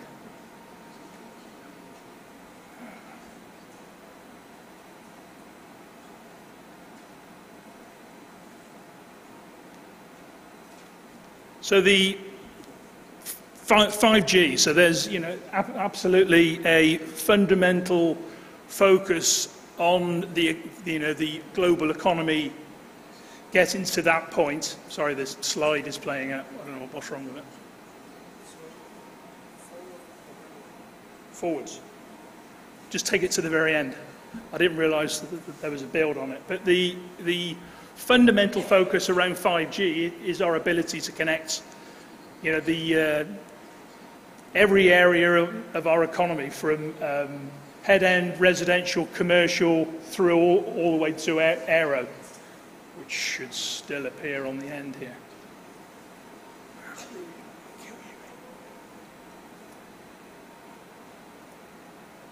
The challenge is that this is the way the developed economies are actually heading, and heading very quickly. This is a massive paradigm shift, and it brings in low Earth orbit technologies, which are going to be around in around 2020, 2022. Billions of dollars are being spent on it. And for me, this is the direction where 5G is going to take this, and the economies of scale around it are going to be absolutely critical. Part of the challenge in here is how do you make a return from a private enterprise into this space?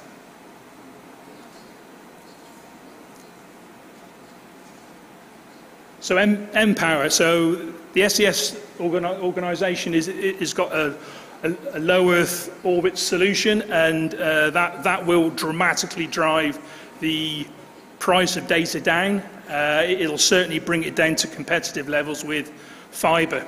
And of course, SES are not the only supplier in this space, but there is huge investment around this area. So watch this space. So the digital realization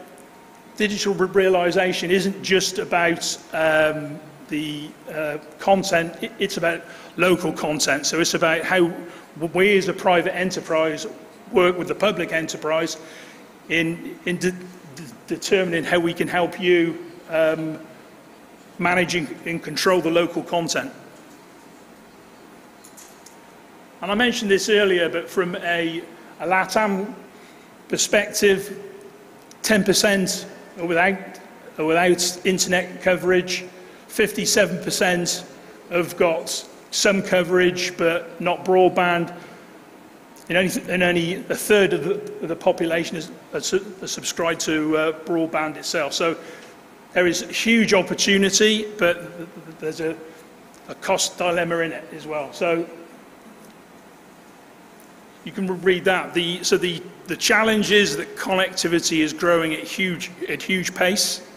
The developed economies are moving fast. The emerging economies have got huge opportunity. We've made some good strides. The overriding summary is that public and private enterprise have got to work together. They've got to build a 5-year strategy to help drive this digital gap that we've talked about, and that partnership needs to be talking about outcomes and return on outcomes, which include risk-reward systems to enable both parties to become successful. That was a very short piece from me, but thank you very much.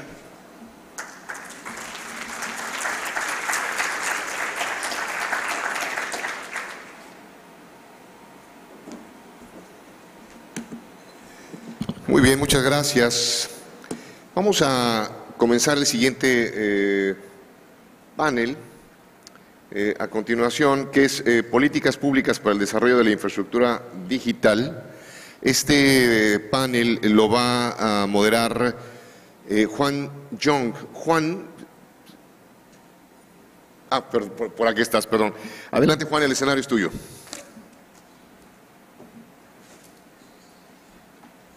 Jorge, el próximo panel se denomina Políticas Públicas para el Desarrollo de la Infraestructura Digital y tiene como propósito debatir acerca de los cambios paradigmáticos que están ocurriendo dentro del ecosistema digital, principalmente ocurridos a partir del fenómeno de la convergencia, analizar las tendencias recientes con respecto al uso de los servicios de comunicación electrónica y audiovisuales, procurando identificar cómo los usuarios van satisfaciendo sus necesidades de comunicación y cómo esto evoluciona a lo largo del tiempo y cómo los marcos normativos que en su momento fueron diseñados por otro contexto se ajustan a la realidad actual. Sobre todo considerando las muy importantes inversiones en infraestructuras de conectividad que son necesarias para el cierre de la brecha digital, procuraremos abordar justamente eso, cómo desde el punto de vista de las políticas públicas podemos lograr un entorno normativo que sea consistente con esas grandes inversiones,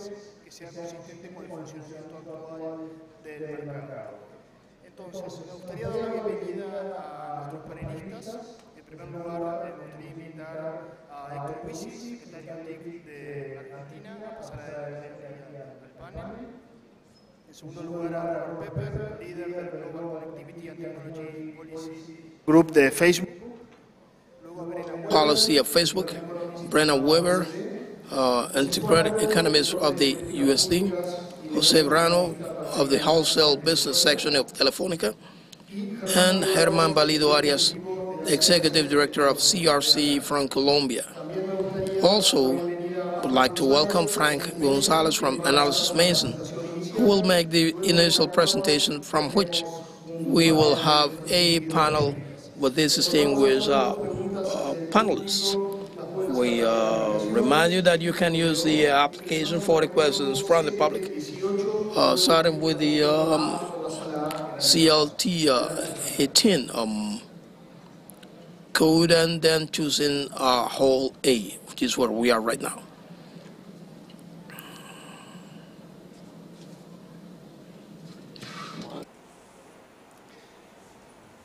Buenas tardes.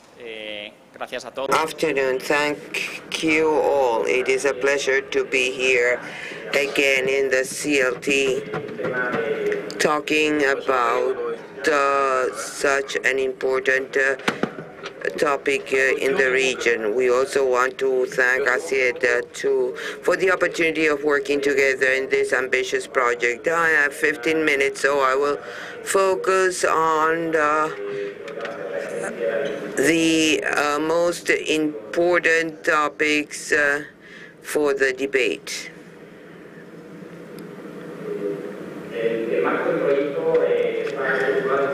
The project is structured in 4 big modules. As Juan said, there are 2 modules that are mostly analysis, try to know what is the status of the industry today, what is the consumption, the pattern of change of pattern, the supply and demand. The second module is about the investment needs in the region for the future and what should be the goals, the long and mid-term goals, and the investment gap. Talking about all these problems will help us to decide if the current regulatory framework is enough to deal with all these problems and what changes are required, if there should be adjustments or radical changes. Finally, the last part of the project deals with maps with the most representative countries in the region, so as to define how distant they are from this ideal model that we talk about in Chapter 3, or that we analyze in Chapter 3. So to give you some figures, based on the analysis we have made, we have chosen a number of indicators to highlight some of the most important problems. We have focused a study on the types of services, voice, messages, video services. In terms of voice service, what we see is there has been a reduction in terms of income, both in mobile as well as fixed. There has been a reduction at the regional level in the last 3 years. It is almost less, minus 3%. This forecast a dramatic fall in incomes for this service in 5 years' time. In terms of supply, as we can see in the chart, mainly messages, we have been able to identify a high replacement of services. We have been moving from previous models.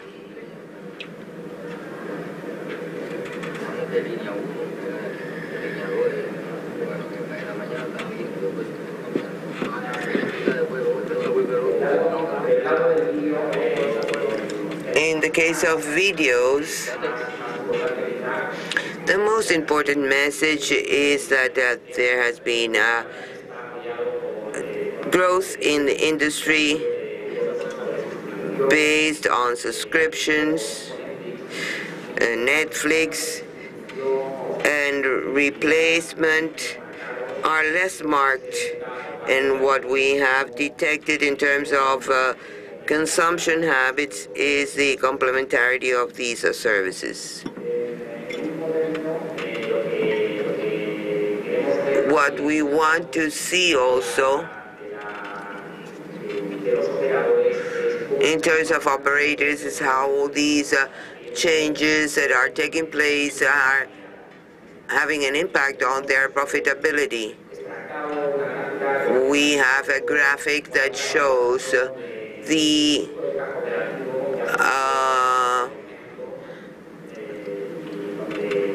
cash flow, the change in the cash flow in Mexico. It shows a situation whereby the industry is not generating operative cash flow since or from 2012 to 2016.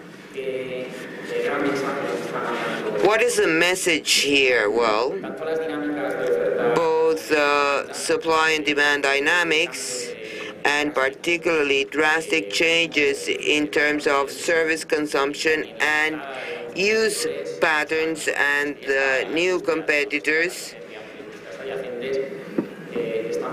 are provoking a crisis in terms of investment return.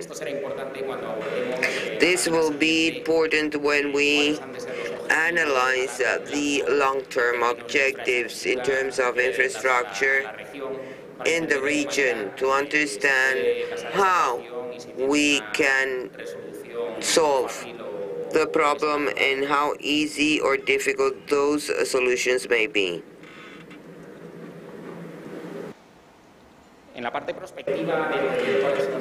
As to perspective, what we have done is identify and understand the position or status of the industry. We have chosen 5 investment items combining purpose and technology. Capacity with different types of technology, mobile broadband, satellite broadband, and we have even identified the magnitudes in terms of investing in the spectrum. These are the aggregate figures.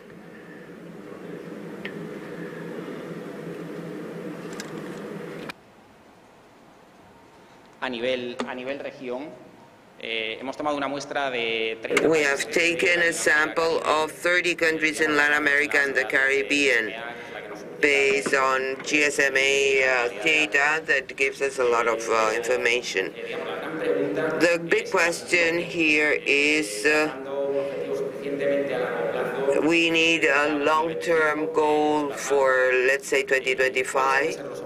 What should be the qualitative and quantitative objectives, and what is the high-level model to sensitize and calibrate the cost drivers and the magnitude of the required investment? 2 big gaps. We also have to reduce the digital divide in terms of access and improve the quality of the services and the speed. We are working on the figures. We are working with the different actors to understand the balance between real and possible goals and our ambitions.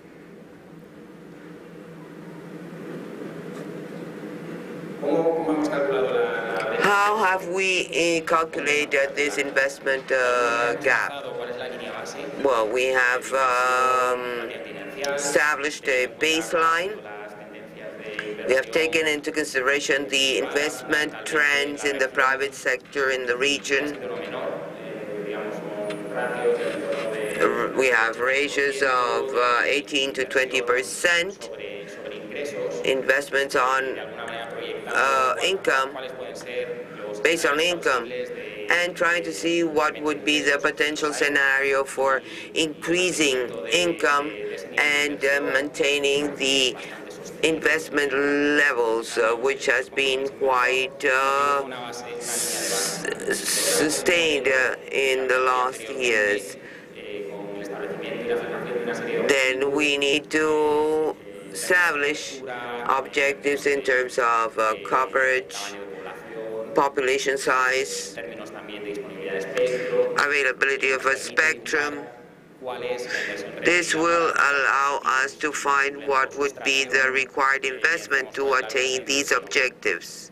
And it also gives us an idea of the magnitude of the items to make up this gap.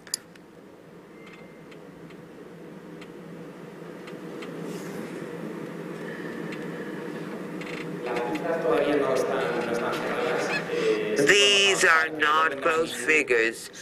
The magnitude are tens of millions of dollars between 2018 and 2025, which is the time period for this project.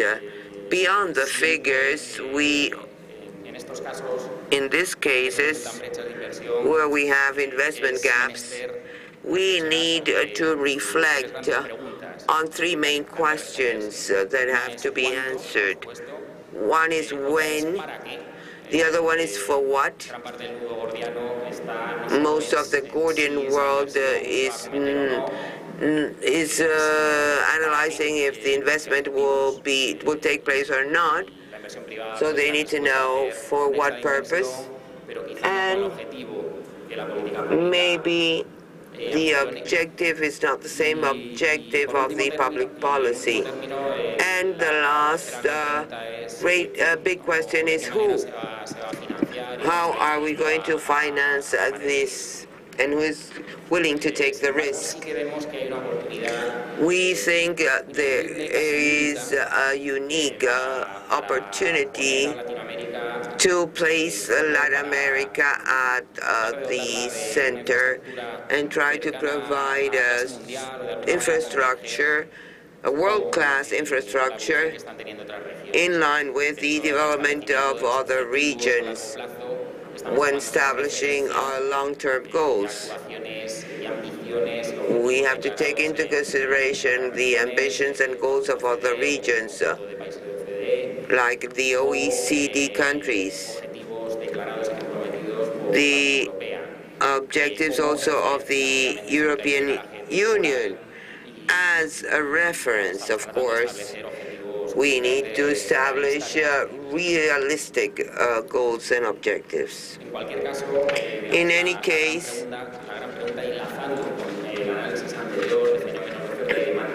the big question here is, in a context where investments are not generating a return in investment, it seems difficult that this could be possible even if we have private investment. On the other hand, there is some optimism. In the financial world, we visited different funds in the United States to promote a feeling towards Latin America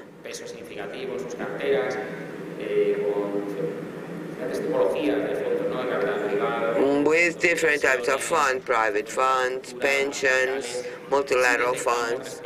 What we have seen in our contacts in previous years, that there is an increasing interest and appetite.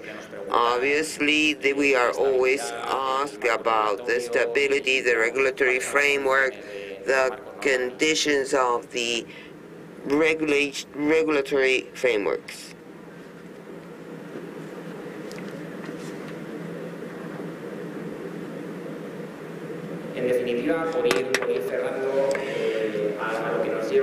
So this, or evidences show, in terms of investment as well as in the supply and demand dynamic,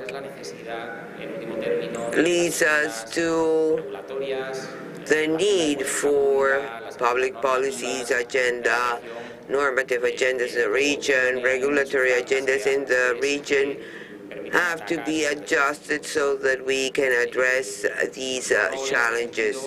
Our role in this regard has been to work with the sector agents, listen to their opinion, discuss, and to put forward initiatives that could be the basis for a wider debate and eventually reach a consensus. It is true that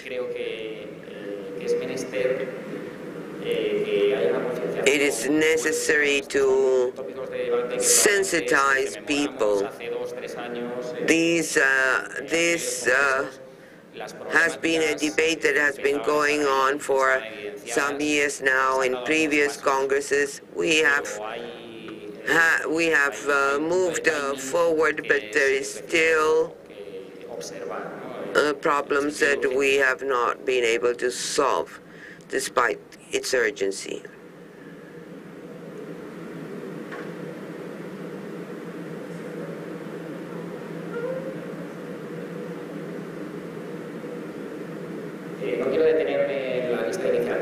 I don't want to dwell on this list of initiatives.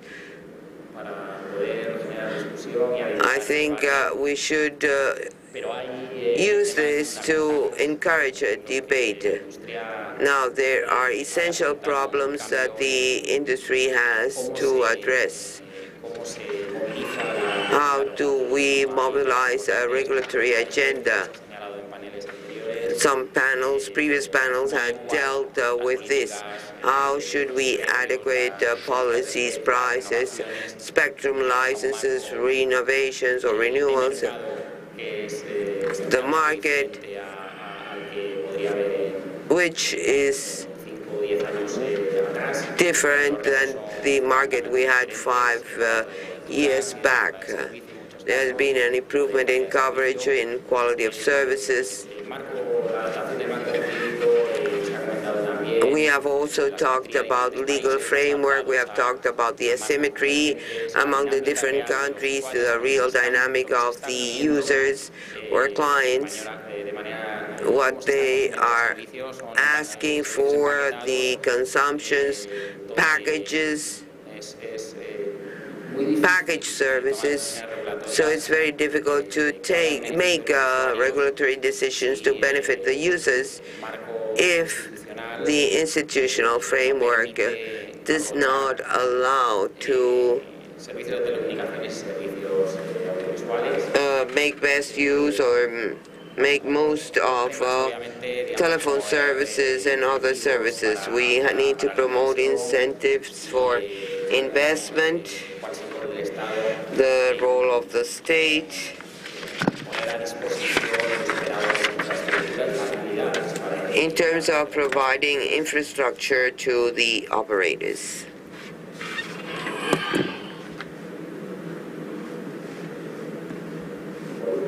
And finally,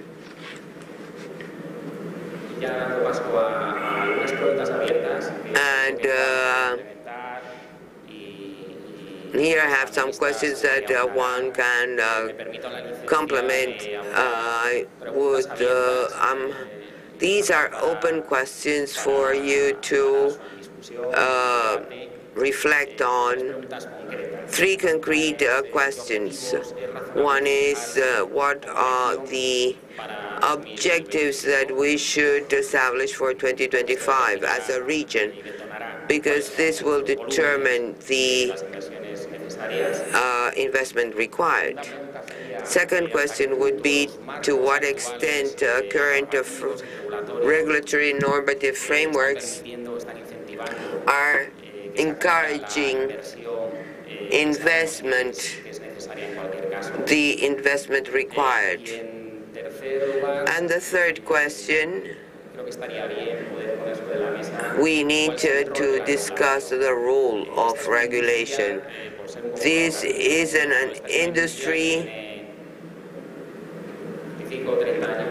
that has been in place for 25, 30 years, and regulation frameworks has been there for 25 years. There have been some changes, that's true, but I think it is important to have long-term goals, long-term and a prospective vision that will allow us to determine what is required today in the region, to know if we just need to adjust our regulatory frameworks or we need a radical change. And these are open questions, so that maybe during the debate we can get some answers. Thank you, Fran. I believe that some items are essential in terms of the latest presentation. First of all, I believe most of all here share that believe that we need to close the digital divide, that we need to close it.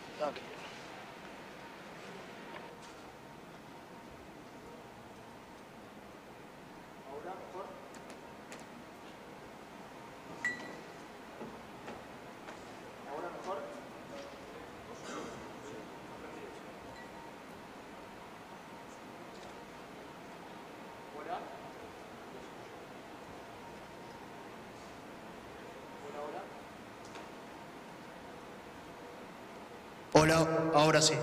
Bien. Okay. Well, creo que todos los que I believe that everyone here believes that it is central to close the digital divide and provide the region with global world-class infrastructure. It's crucial for Latin America. This morning it was said it was an ethical and economic imperative. What we saw in this presentation is basically some relevant aspects to be taken into account. First, the demands of investments are greater, ever growing.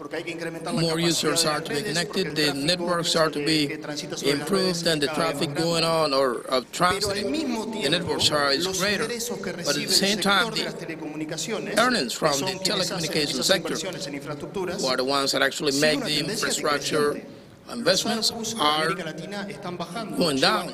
Surpluses in Latin America are decreasing year after year and are now closer to the levels of Africa than to those levels in Europe and the U.S. So, decreasing earnings and bigger needs. There is an equation that doesn't seem to add up properly. So it is an equation that must be addressed properly in order to resolve the problem at hand. The idea of this panel is to analyze the ways in which public policies can help this equation to be resolved, how we can meet the requirements of connectivity. We had a series of questions for all the panel members, and we were going to leave these questions open, and I wish that each and every one of you can actually address them in the best possible way. Let's take a mid-term purpose. Where do we want to get? Do we want to close the digital gap? Is that possible? It is our priority from the public policy standpoint. Are the current standards allowing us to actually meet these goals of investment? What happens if things continue to be just the way they are? The very trend, the very inertia of where we come from, does it allow us to actually meet these goals? That is a relevant question. Third, which are the tensions coming from the current scenario? What are the topics connected to the new regulatory paradigms that are not resolved yet from the regulatory point of view? Why is it necessary to address profound changes in these models? How do we see these services in multimedia and electronic communications?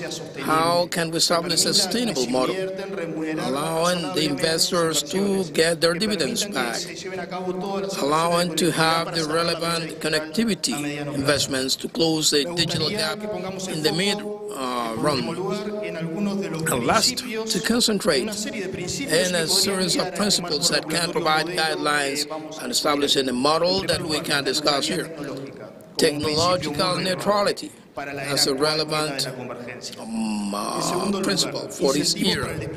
Incentives for the takeoff of infrastructure. Do we have a regulatory framework that allows to provide new infrastructure that pushes for sustainable and sane competition?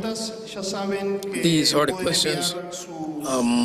You know that you can send your questions and comments to the application, enter in with the code CLT 2018 with choice A. We will start with the panelists that are here with us today in the order that they are seated.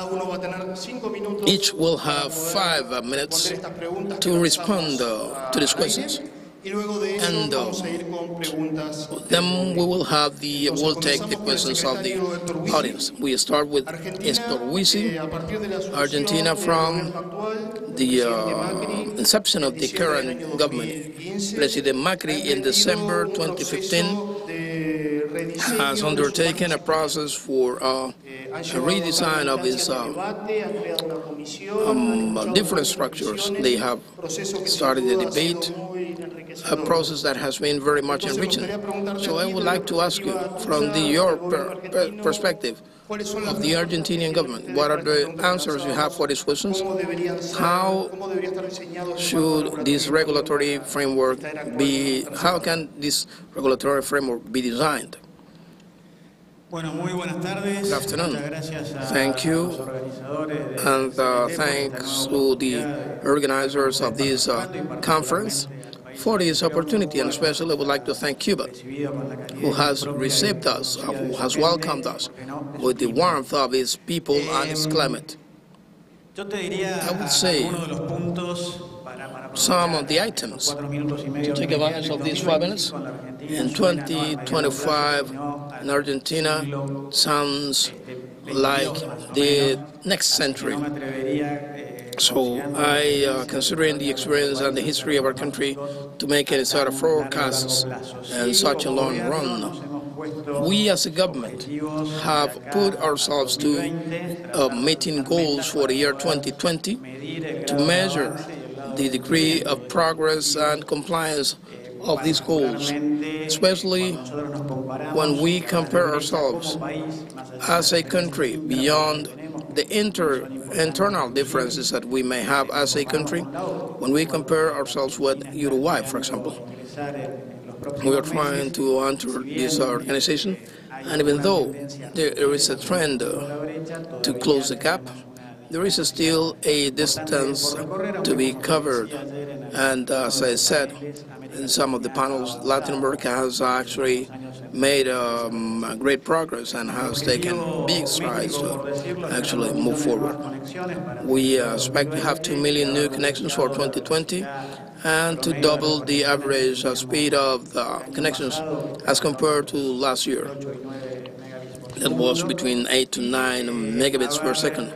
And also providing connectivity to all schools which did not have that connectivity before. That was about 30,000 to get to the numbers, to the figures of 50,000.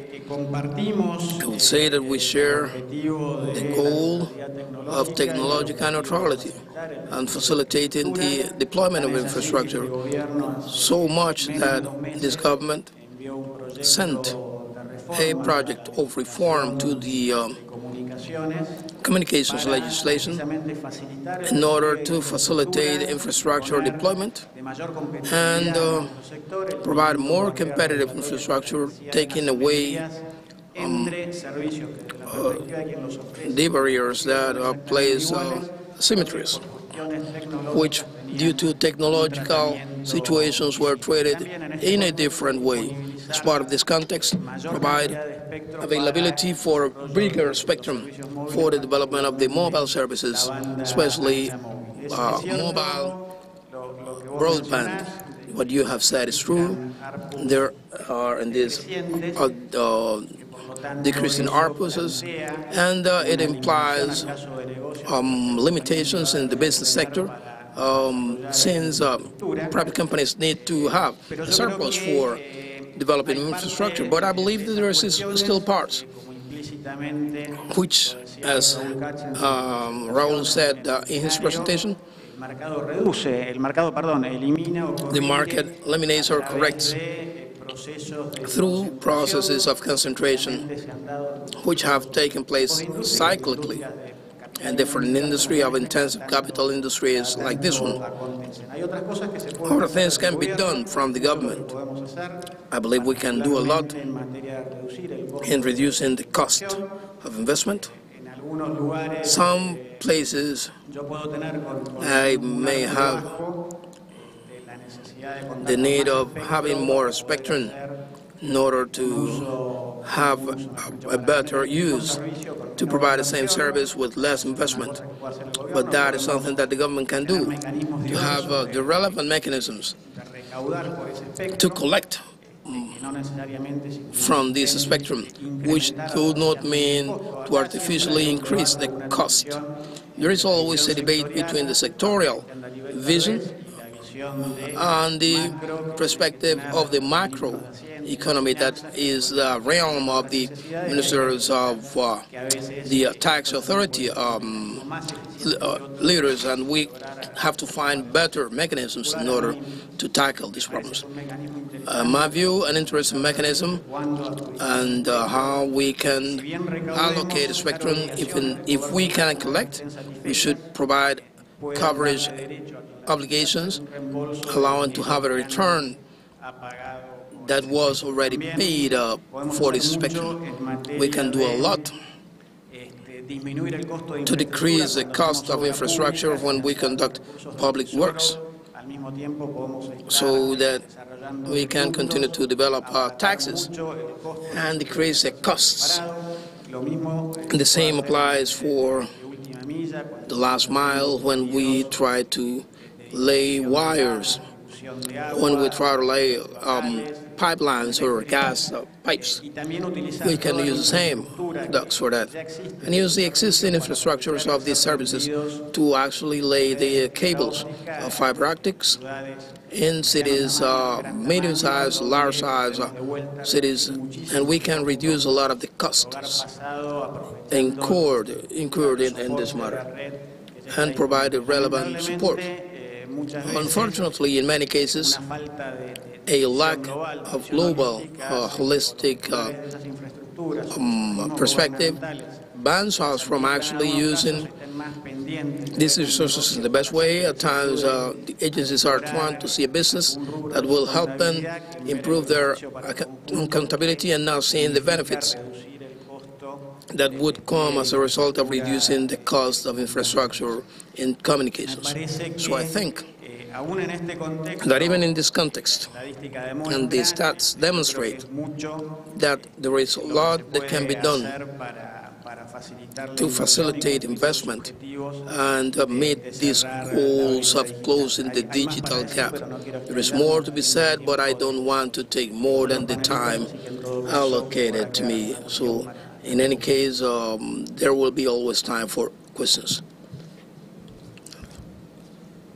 Thank you very much, Hector. And this is very interesting, the initiatives you have mentioned. Obviously, there is a path that must be studied. Now I would like to go to Robert Pepper.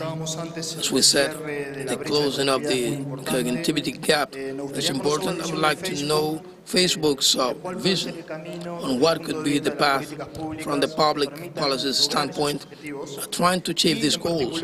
Especially, take this opportunity to ask how much cooperation, how many opportunities of cooperation can arise from the telecommunications regulators as well as the internet companies like yours.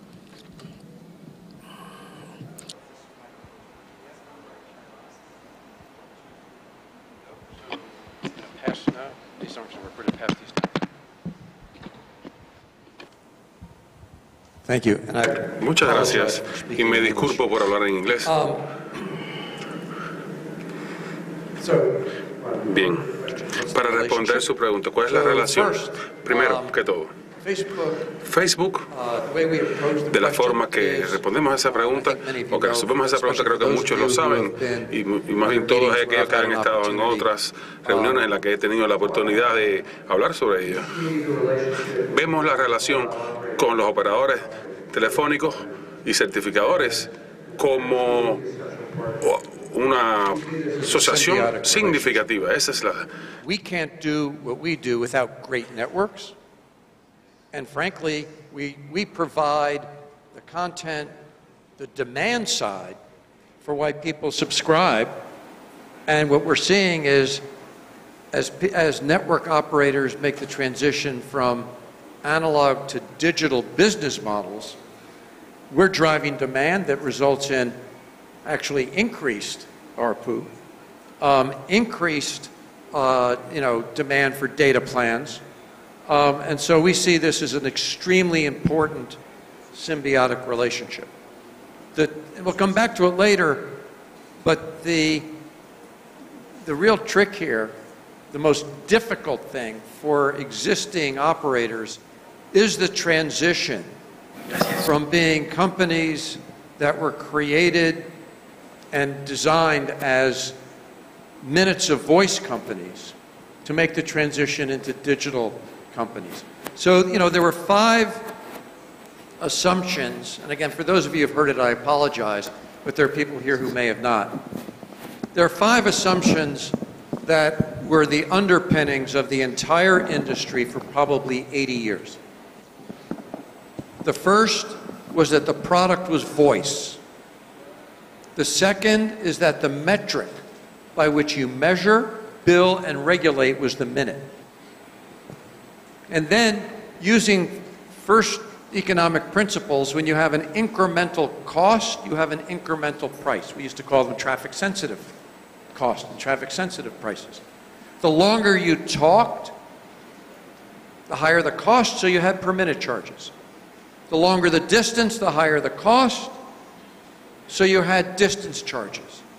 Your location, where you were located, affected your cost, so you had different prices for different locations. Once the network, the underlying network architecture, you make the shift from voice architecture to a flat internet protocol, a flat IP network like 4G, it's completely different. The product is not voice, it's connectivity. The metric is not minute, it's bandwidth. And the networks are distance, time, and location insensitive. You're either on or off. There's a cost or not. So once you understand that, it's all about the transition, right? And regulation, by the way, is really important because a lot of the regulation is designed around minutes in the old model. And one of the most difficult things for operators to do is make the transition from minutes of voice to a flat data network. And then you can make the transition because it's only then that they benefit from higher demand from things like, you know, video and all kinds of digital applications. So we see this as an extremely, extremely important partnership and transition. So some of the things that we're doing, just a couple of things. One is, you know, we believe very strongly in co-investing, right? Jose, Juan is on the panel, maybe he'll talk about it a little bit more, but for example, in rural Peru, we're working on a project that was only made possible by legal and regulatory changes by the government of Peru in rural areas that actually segregate and allow separate investment vehicles, new business models. It's about business models. New business models in rural Peru that actually is attracting investment, and our goal is to co-invest with Telefonica as a result of this change in law. Really important. We can talk about that. We're investing in edge POPs and caching, which lower the cost of the operator in terms of the cost for them in terms of transit payments, data storage, and so on, and at the same time improves the experience of their customers who are also our users and customers. You know, we're co-investing. One of the things we do is very granular analysis about what are the gaps that are preventing the build out of the networks to close the digital divide, to connect the 3.5, 4 billion people who are unconnected. And by the way, there's another of the 3.5 billion people connected, at least 1 billion or 1.5 billion are underconnected because they rely on 2G or not such great 3G. You need actually 4G, a flat IP network, to have true mobile broadband. And one of the biggest barriers to that happening is the lack of fiber backhaul or fiber-like backhaul.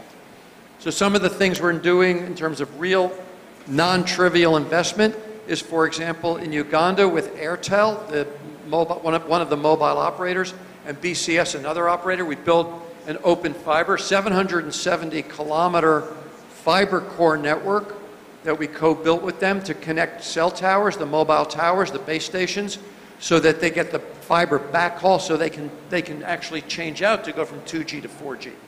Because, you know, one smartphone will consume 8 to 10 to 12 megabits symmetric, and a narrowband microwave supporting a 2G voice network cannot even support not a single smartphone. So that kind of backhaul investment is essential. And then we're making investments with operators on core networks. So one that was completed last fall was a submarine cable between Virginia in the US and Bilbao in Spain in partnership with Telefonica and Microsoft. We each own our own fibers. We're using it for a private production network to connect our data centers. Telefonica has fibers for their use, Microsoft for theirs. It's lowering the cost. And we're also building, we've announced publicly at this point, 4 others, including one to Japan in partnership with NTT, KDD, and their Amazon. So those are very, very, very concrete ways. We're not talking about it, we're actually making huge investments, co-investing with operators, and it's that partnership that is essential. Just, we'll come back to it, but I want to come back later, and I want to put a point now. Raul's presentation, I thought, was really terrific and raised all kinds of really, really important questions about the digital transformation of all of our economies and societies, which is so essential. So, you know, if we're worried about a digital divide based upon people and the lack of every person being connected, we have to worry about a digital divide and the digital transformation of the Internet of Everything, right? And there's some evidence that, you know, the industrialized countries are going faster on those types of connections than the emerging markets. And that is a digital divide we have to avoid. But that digital transformation and what Raul raised, I think is really important. And I want to come back to it. But before we do, think about how did we make the equivalent of the digital transition that we're talking about now, how did we do that 100 years ago? With the electrification transition, in which every sector of our economy globally was connected to electricity, right? And it was not just the companies that generated and transmitted electricity that made that investment. Right? So I think what Raul did was he made me think about it differently, and I have some ideas about how to think about it differently, and I want to come back to that. I will come back later to regulation that I think is a barrier, and regulation that is preventing the operators from making the investments that they need to make, right? So I'd like to come back to that as well. And there's been a lot of talk about taxation, and frankly, taxation on this sector is holding it back, and it's holding it back in very, very, very important ways, and is completely counterproductive. But thank you, and I maybe come back to some of these later. Muchas gracias, Robert. Muy interesante los conceptos que mencionabas y bueno, ya tenemos algunos temas para la segunda ronda contigo para que puedas ir profundizando. Seguimos ahora con Verena. Verena works at the OSD, is the Internet Economist, and we take advantage of this opportunity to say recently the news of the admission of Colombia to the OSD, together with Chile and Mexico, who are part of these countries which are part of these countries. We have Argentina, Brazil, Costa Rica, who are in the process of moving towards the incorporation, joining this organization. So the vision of it is very important for Latin America. And I wanted to ask you, what is the perspective of OSD in this the regulation and the stage of convergence? To respond to questions, to answer the questions that we have heard, and what are the teachings from developed countries who are moving in a different reality?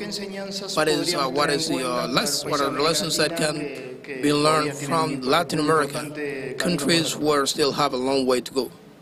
Thank you, Juan, and thank you very much for having me here.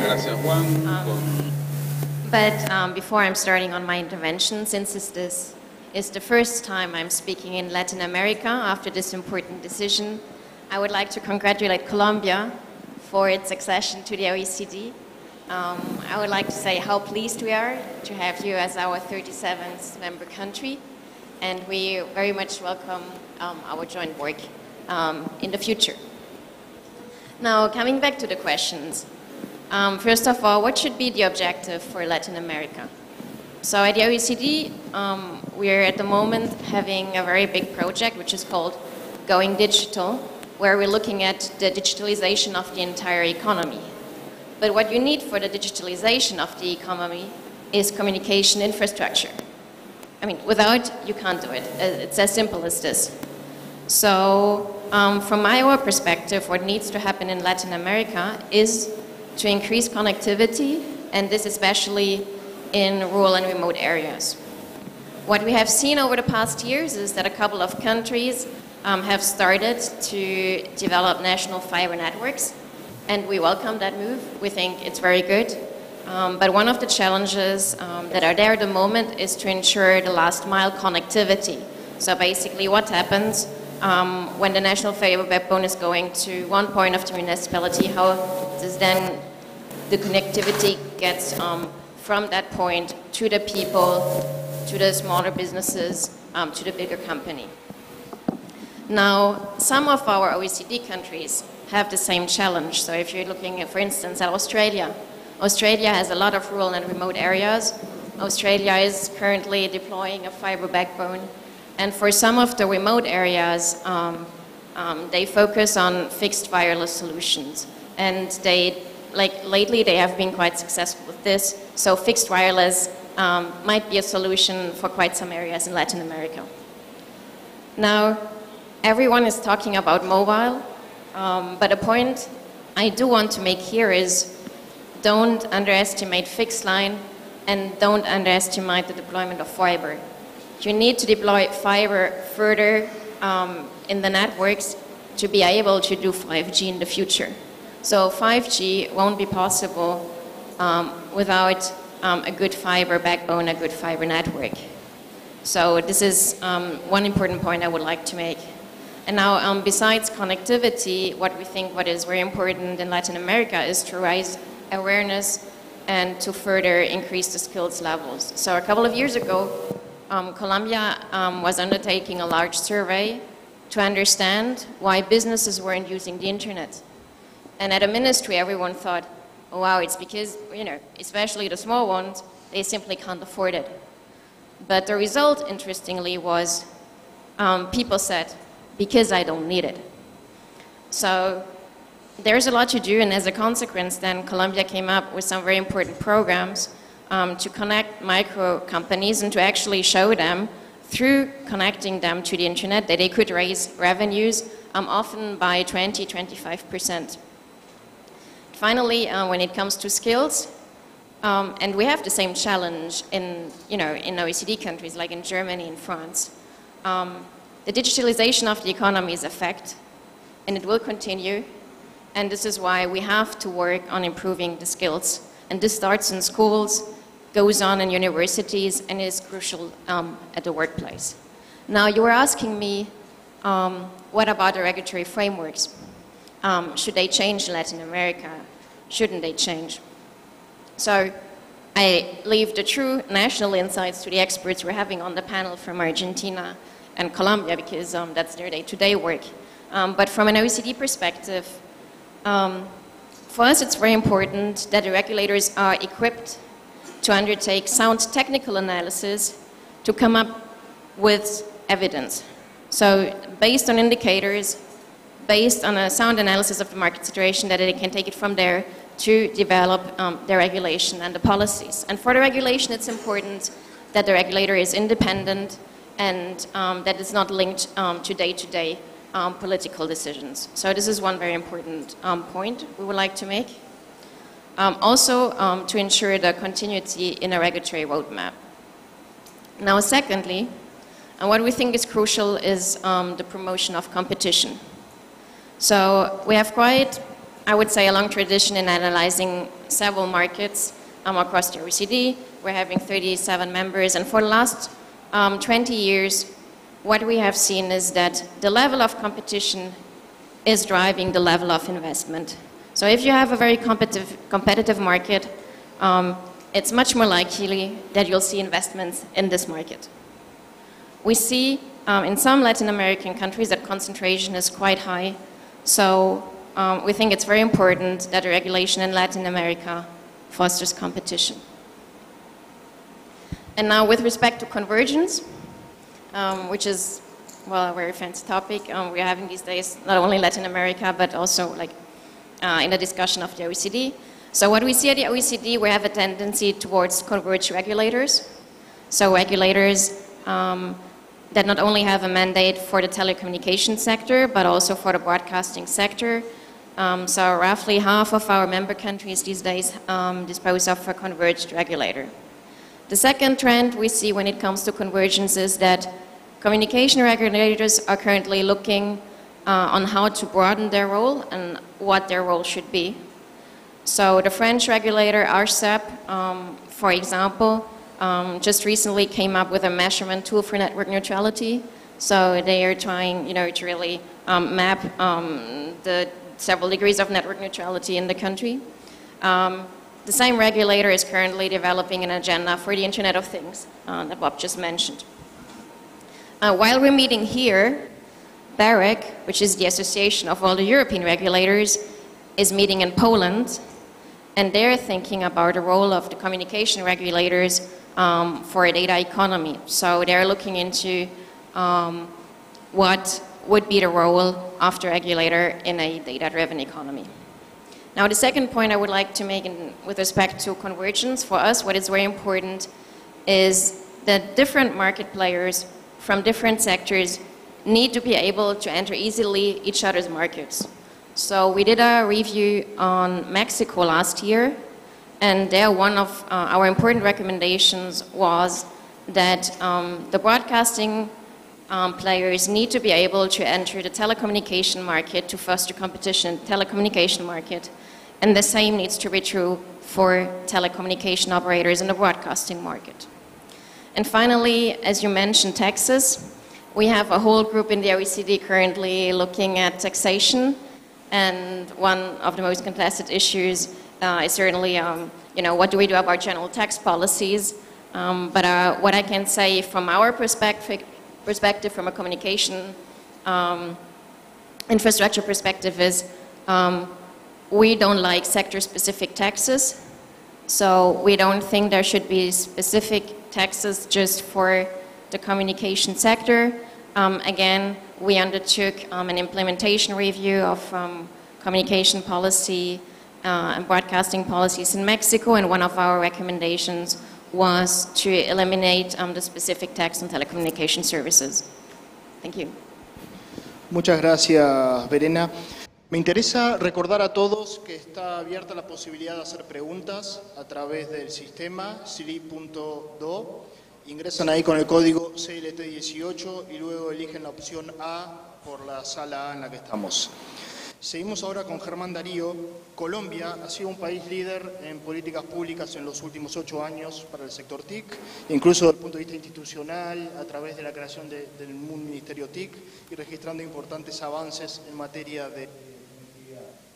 En los últimos años la CRC se ha estado trabajando intensamente en la hoja de ruta regulatoria para el desarrollo de la economía digital en Colombia. Por lo tanto, tienen ya todo un camino recorrido en la materia.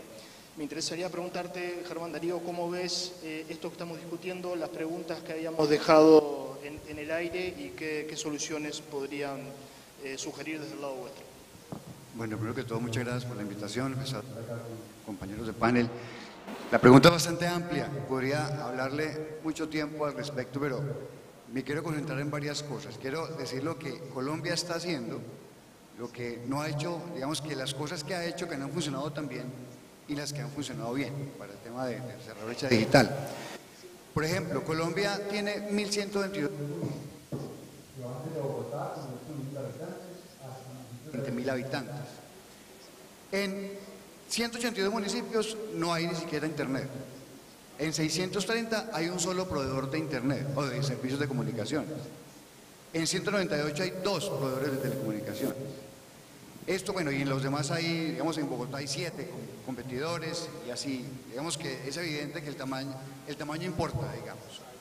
Eso hace pensar que Colombia tiene 3 Colombias distintas, o 4 Colombias distintas. Una Colombia no conectada, que son básicamente los territorios nacionales, que son Amazonas, Caquetá, lo que está más alejado. Hay municipios con economías apenas nacientes, con penetraciones muy bajas, con un solo proveedor. Municipios medianos donde hay ya competencia y municipios de alto desempeño que son Bogotá, Medellín. Entonces uno debería atacar esos municipios de diferentes formas. No todos los municipios se pueden atacar de la misma manera. Por ejemplo, estamos hablando de telefonía, de telecomunicaciones móviles, pues uno hablaría de un solo mercado nacional, posiblemente. Pero cuando habla de Internet fijo, por ejemplo, son distintos los mercados. Las intervenciones deben ser distintas, no iguales en todas partes. Nosotros hemos hecho cosas en ese sentido por montones. Digamos que desde el punto de vista de institucionalidad, se ha intentado inclusive ayudar a los municipios a modificar sus planes de ordenamiento territorial, sus planes de desarrollo, donde hay barreras al despliegue de infraestructura. Hemos logrado que 343 municipios modifiquen sus planes para eliminar barreras, pero los otros no lo hacen. ¿Por qué no lo hacen? Por temas tan delicados, o no sé cómo llamarlo, porque creen que el radio hace daño, que es malo para la salud. Entonces no permiten la instalación de antenas en los centros poblados, en la zona urbana, sino en la zona rural. Y luego se quejan que porque no hay servicio. Entonces lo que le decimos es, si usted se queja porque no hay servicio, deje instalar los radios en la zona urbana. Tiene que dejar, si no, no hay servicio. Entonces es una cosa que la CLT lo hace con el ministerio.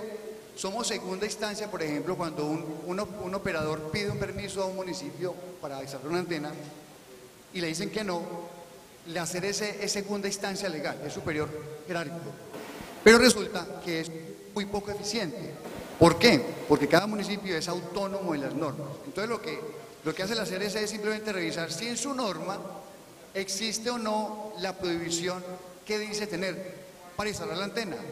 Así esa prohibición sea estúpida, así la prohibición no sea lógica, nos toca decir que pues, no podemos hacer nada porque está en el POT, está en el plan. Entonces no podemos aceptar el permiso del operador.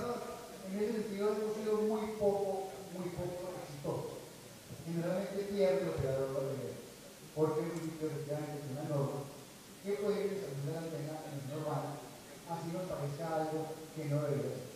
Sin embargo, repito, con el trabajo que ha hecho el Ministerio y con el apoyo de la CLT, hemos logrado que en 2122 al menos 343 hayan cambiado sus planes para permitir la instalación de antenas en esos sitios. Lo otro ya es un tema, digamos, de oferta y demanda. O sea, uno dice, pero ¿cómo hacemos si la gente pobre no tiene un teléfono y los planes son costosos? Es un tema también comercial, donde el Estado también llega a esos sitios. Yo creo, y esto es una opinión personal, lo quiero dejar claro, es que el domingo tenemos elecciones presidenciales, este domingo. Y yo he escuchado a los candidatos hablar de telecomunicaciones. Hablan poco del tema TIC, no hablan mucho. Sin embargo, hoy oí a alguno de ellos hablando de qué hacer con todo ese tema. Y yo pensaba que, por ejemplo, los recursos que tiene el fondo TIC en Colombia, que son recursos millonarios, muchos recursos, deberían utilizarse precisamente para ayudar al operador a llegar a las zonas donde no puede llegar de manera rentable. Esas zonas donde no es posible llegar porque eso es un negocio y es perfectamente válido. Los operadores son empresas privadas con ánimo de lucro y eso está muy bien. Deberían, por ejemplo, hacer planes de ¿qué? De migración de redes 2G. En Colombia hay 10 millones de teléfonos 2G todavía. 10 millones de teléfonos 2G. ¿Por qué hay? Por temas de redes, por muchas cosas. Entonces lo que yo creo es que el Estado también debería intentar ayudar a los operadores a migrar sus redes a 3G y 4G y lo que quiera. Hay una posición técnica que quiero hacer un paréntesis ahí que es simplemente para discusión. Alguien me dice a mí, no, hermano Darío, no migre 2G, mejor apague 3G. Le digo, ¿pero por qué quiere que apague 3G? Porque el 2G es para Internet de las cosas. Es la razón que algunos dan. Yo no lo entiendo, pero ok, vamos a revisar. Pues yo creo que lo más importante es poder ayudar a los operadores a pagar la red de 2G, a pagarla, subsidiando las redes, subsidiando teléfonos incluso. O sea, 10 millones de aparatos telefónicos 2G. They have 2G telephone mobiles and they're costly.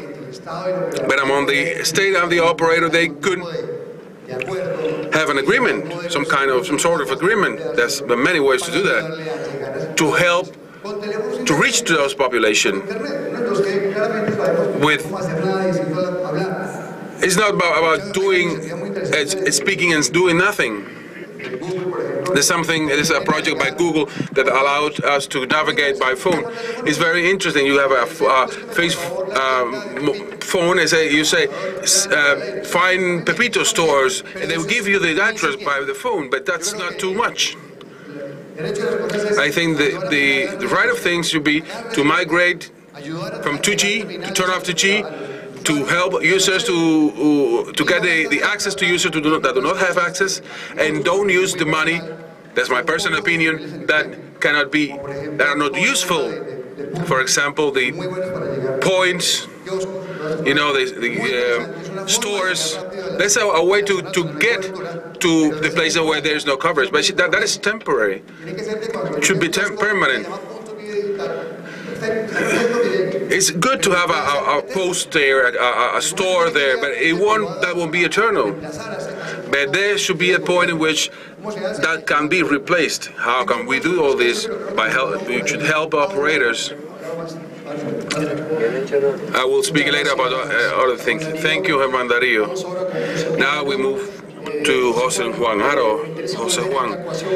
I want to talk about what we talked about at the very beginning, on income that should be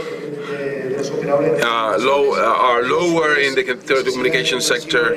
But I would like to also know about the bigger infrastructure needs. So what is the perspective from a telecommunication company?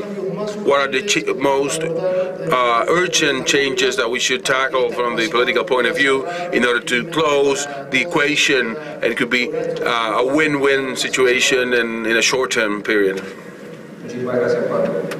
Thank you, Juan. The first thing I have to say is that after hearing previous speakers, I think I don't have very much to add. I'm not so prepared like Hector, Rina, and Darío. I will try to contribute or put my 2 cents over the table.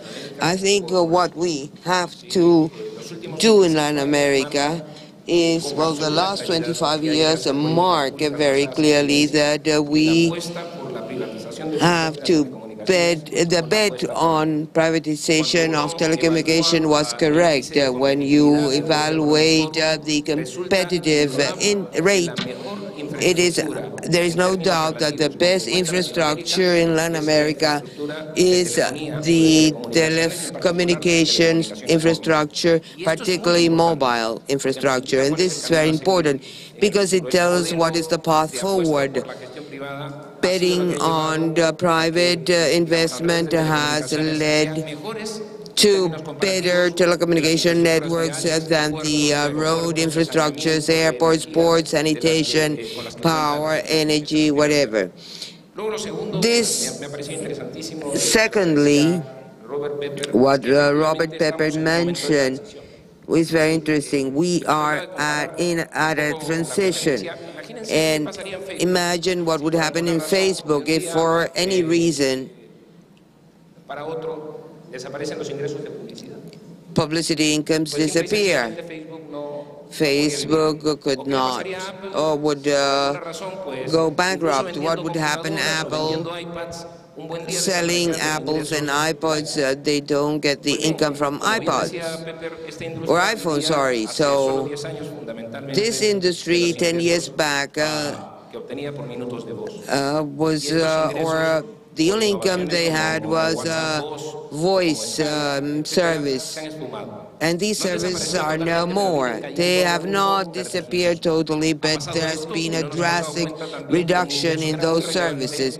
So important, this messages was also a very important source of income in Spain. What I believe is that the telecommunication industry is a little bit like Twitter. They are in pursuit of a model and data that require increasing investment because that the demand in terms of services is increasing in a world dominated by limited tariff rates and by a very, very fierce competition. In Colombia, for example, the mobile internet tree for less than $5 is complicated. It's complicated to justify an investment. So at this transition point, what are we doing? I think Robert mentioned some, but I want to highlight some others. This is a telecommunication operator management challenge. It's not only a challenge for public policies, and operators are trying many, many different things. What is happening in the market today? There are vertical disintegration initiatives. So we understand that the vertical model is a model that can be improved, but then you have other agents in the sector trying to minimize this. Like, for example, the case of the carriers or the case of companies that deal specifically with some specific elements like data centers or like, for example, the rural area. The idea here is to understand where we have opportunities to get profit by consolidating infrastructures, the existing infrastructures in the market. On the other hand, we are also trying to promote co-investment. In Colombia, the 4G network has been built together with Tigo, and this allows operators that are not as big as others. Is quite positive. Thirdly, what we foresee is that we will have open models, open to investment, like we are trying with Facebook, and built on the rationale of multiple stakeholders in some segments of the market. This is going to happen in the rural sector, and what will happen is that we will have to rethink the infrastructure for telecommunications. I think we don't have to be afraid. We need to try to transform our industry. Now, the question you asked, what should we do in terms of public policies? What should we do in terms of regulation? The first message, and we were talking about this in the morning, the main regulatory problems in terms of telecommunications is not regulation, it is taxes. And I think Professor Katz has stated this very clearly. And as this is a tax problem, and this goes under a different ministry, then there is a problem. It's not correct that the telecommunications sector has a specific tax. This is bad for developing digital technology. Now, but who is going to talk with the Minister of Economy that they have to change taxes? Because when we talk with regulators, what they say is, well, that is not my problem. I don't have competence on that. And probably they don't have competence, but they should have interest. And for us, this is a very important matter. The second thing that I believe we have to tackle is institutional reform. It's not possible that in this region we continue having Ministry of Transportation and Communication, except for Colombia that has transformed its ministry. In the other three countries, the Ministry of Transportation is a Ministry of Transportation and Communication, and then the minister is dedicated 90% to roads construction or transportation. So we need to transform our ministries. We need to have telecommunication ministries or communication ministries. And I think we could be talking about this for hours. Now we have to pay attention to market infrastructures. I completely agree that competition explains the success in the mobile industry, not only in Latin America, but worldwide, and that's good. Now, we have to be very careful about competition that is not right in the case of Chile, and we could mention other specific particular markets.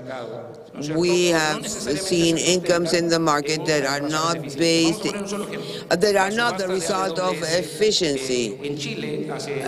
What happened in Chile some years back, we had new actors that did not build any network because in that bidding, the concerned operators were excluded, or the proliferation of regulations favoring virtual operators or national roaming. We have had a regulatory inflation, particularly in the mobile sectors, and I think we should have to check this. I think I will leave it here. This is a fascinating topic for everybody. Thank you. Thank you, Jose Juan. Very interesting, your reflections on rethinking the telecommunications sector and for your recommendations regarding public policies that could help us attain our objectives. Now let's go to the questions. We will ask you to be very brief in your answers because it's 6 p.m. already. I have a question for Hector. Person is asking what are the expected results of the Argentinian reform if you're not successful in the new project. What are the risks?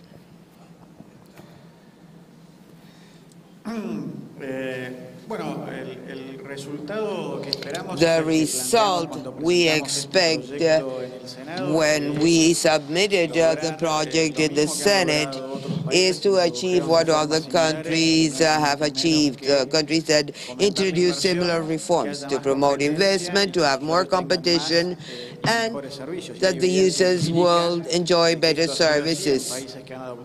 This has been the case in countries that have adopted similar reforms. If we don't have success with this project, it will be very difficult to attain our objectives.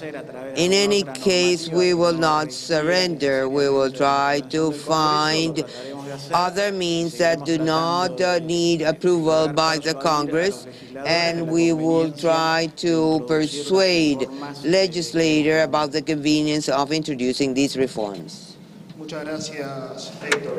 Thank you, Hector. Now I have a question for Robert from the audience here. They are asking me if you, all the actors or the players of the digital ecosystem are in the same position, in the same conditions to invest, taking into account that the turnovers of all of them are not exactly similar. And I have a second question. They ask me if Facebook is committed with the development of alternatives for narrow band to connect specific sectors of the population or the public, or just committed with broadband. I'm not quite sure what the first question was because of the. I mean, so maybe we want a clarification. So the commitment to connect, it's actually, we think that in order to benefit from the internet, you have to have broadband. And this is the result of a number of things, including a study that we've now done 2 years. We're in the process of the 3rd year, creating a time series with the Economist Intelligence Unit. And it's called the Inclusive Internet Index. And started with 75 countries, it's now up to 86. We'll see how many we can include next year. But The Economist concluded, and by the way, so it looks at 54, 57 variables, indicators for each country. And Then they did an analysis that clustered the indicators into 4 different groupings: supply side availability, affordability, and then on the pure demand side, readiness and relevance, which was also one of the things that you referred to, the study in Columbia. Very similar findings. And what the economists concluded was that, and they came up with the title Inclusive Internet Index, because what they determined was that you cannot have an inclusive internet unless you can actually benefit from the applications that are available on the internet. And that includes the things that we talk about in terms of healthcare, government services, education, in addition to the things we do every day, such as entertainment. But we also have found, this year they did, as part of that, a study called the Value of Internet Survey. And it's really interesting because there are differences across different regions in the country. And looking, for example, at the data here in Latin America, they found that, in terms of things like job prospects, in terms of higher income users here in Latin America, 86% of people who use the internet said that the internet has helped them both get jobs and improve their work in jobs. And there's a gap with the lower income, but even among the lower income, 69% of people here said that it helps them with their jobs, being online. So the bottom line is you cannot have those benefits without broadband, right? And narrowband doesn't get you there. So, it's both about coverage, but it's also about capacity. We need both, right? And also to your point about it's not just mobile. You need at some point to go back into a core network that's fiber or fiber-like, the equivalent of fiber. Some very, we're developing technologies at 60 gigahertz using radio for virtual fiber. But you need that in terms of the core network, the backhaul network, and then 5G. It is actually not about the radios, it's about the enhanced packet core where all the bits are going to come together and it's all going to be, knit together. Muchas gracias, Robert. Seguimos ahora con José Thank you, Robert. We continue with Jose Juan. And here what we are asked is that if there is not, if new standards are not faced, what is going to be the situation of the operators? If these regulatory transformations do not occur, what is going to happen in the end?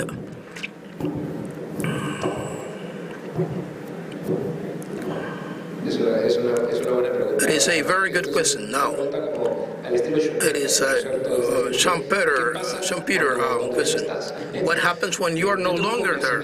I am fully convinced, after many years in the telecom sector, that once the networks are built, it happens like energy. It's not destroyed, it's simply transformed. So it's tough to say what I'm going to say now, and especially from the telecommunications operator, you have to establish an alternate world where you are no longer there. It is many telecom companies have come and gone, many big ones throughout history, so they actually have disappeared. And what has happened is that the sector has rearranged itself, has reorganized itself. So a reality is that if we have to bet on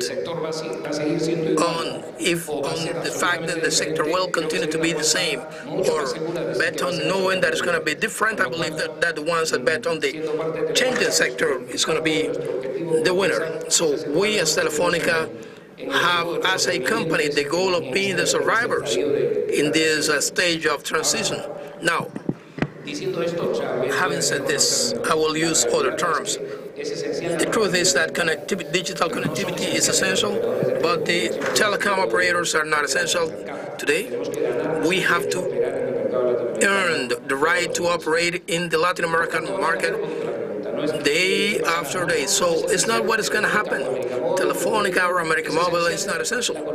What is essential is digital connectivity. What can the governments do to assist in this process that the industry is going through right now? Is to speed up the political decisions. Hector was saying, was talking about the short law in Argentina, which basically by having little wording is a long law, because we have been discussing for years and years about matters that actually do not take place. So allowing competition in all sectors of telecommunications, and Hector has said this, is essential for Argentina. Now, how can we accelerate these decisions? And we are now in a political discussion in the Congress, but not just there. One moves a little bit ahead and goes to Brazil, where the Bill 79 to transform the grants and authorizations in order to unlock investment and facilitate more investment in fiber optics. And once again, we get into a political debate, which is difficult to actually resolve. But if you don't want to talk about this, you go to the convergent law in Colombia, which has already been dumped. Bill, according to the OSD, to build a convergent regulator, and the change spectrums from 10 to 20 years have been buried by the political debate. So we are talking about 3 of the 4 main economies of Latin America, and in terms of population size and contribution to the regional GDP. The question is, if that is a world we want to live in. It looks like we haven't realized that the digital economy is a big opportunity for our region, but it's also a big risk. And what we are doing in the political scenario that is not making the right decisions and not being able to actually overcome this game is actually hindering the opportunities for the future. So I would say that the telecom companies operating today in the market are not essential. Connectivity is indeed essential, but the political parties ruling the region are not essential either. The essential is policy and politics and public policies. So what we have to do is to move to conduct and bring concrete results for our societies. Thank you, Jose Juan. Now I will have 2 questions combined for Verena and Germán Darío. 2 questions addressing the Convergent Regulator project in Colombia. On the one hand, the vision of the OSD, and for Germán Darío, what are the suggestions so that we can have a convergent regulator in Colombia so that 4G phones can be subsidized? So we start with Verena to get the vision of OSD, and then we get to Manuel. Okay. So let me go back to the 2014 telecommunication review and what we recommended and why we recommended it. So one of the important recommendations was, and this is a further step back, is that Colombia needs an independent regulator, because as you also know, at the moment, the state has still a share in Telefonica. And so we don't want, basically, that the state is regulating himself. So this was one important point. And the other point we made is the situation in Colombia is that there are 3 entities. There is the CRC, that is focusing on the telecommunication sector. There is the ANTV, that is mainly in the area of broadcasting, public TV. And then there is the ANI, that is dealing with spectrum. So from our perspective, given the convergence of the whole environment, we suggested a converged regulator. And we suggested that ideally, Colombia is looking into producing one converged regulator among all the 3 entities. I think this was our 2014 recommendation. Now, as Herman mentioned, the decision is from today, so obviously we couldn't look at the decision. We'll take a closer look in the coming weeks. At the moment, we are very happy to work with Colombia on a digitalization review. You mentioned that you're having elections on Sunday, so we welcome continuing the very good work we're undertaking with the CRC and then with the new government to see how we can advance on this matter. Okay, muy rápidamente porque por allí veo. Was a sign already saying that there is a minute. This bill was presented in Colombia by the government, but it was modified fully. The government requested the removal of the project because what was there was not what the government wanted. So what we have to do is to present the bill again. It's the same topic that we all share. You have to tackle, you have to attack, to have this convergent regulator. Now the question is what kind of regulator you want. There are very good things for operators in that law that maybe will be good in the 20, 30 next years. But you have to find institutionality, and that entity must be strengthened and should not be weakened. And in my view, that one was weakening institutionality. I believe the project that was presented was not good, but indeed we need to have a new bill, a new project, and it's going to be on July 20 or on August 7th when the new president inaugurates his term. Now, in terms of the 2G phones to be replaced, let's imagine that it's going to be $100. It's $1 billion to replace those phones. Who's got $1 billion to change phones? It's got to be a combination of private and public initiative where the state will have probably covering part of the funds for ICTs and use a little bit of that for the project. But it's too big, it's too huge. But you have to start with something. Thank you, Germán Darío. Now we go for a general question, not personalized questions, for any member of the panel so that we can actually have an answer in 1 minute. I will combine two questions in one. We're asking if it is reasonable to close the digital gap for the year 2025. Is it an attainable goal? Is that something that goes beyond the possibilities? What should be done? So if we can get in depth into what can be done, can it be achieved, and what can be done to actually make it possible? And second, if the common goal is to close the digital divide, well, how to generate that political will of the governments to face this challenge. So we go for that, 1 minute each. How we close the digital gap in 2025, how we do it, and political will. Well, it all depends on what you mean by closing the gap, what everyone and each and every one of us means for that. Obviously, it could be very interesting, but it's an utopia, one of the many in humankind's history. So us in Argentina have a political goal to drastically decrease poverty, and for that, closing the digital gap and shrinking it is an instrument. It's a means. The goal is to have societies with a more stable institutional framework, more predictable, more adherent to the rules, with less corruption, and with a set of basic rights that can be ensured and for all our citizens.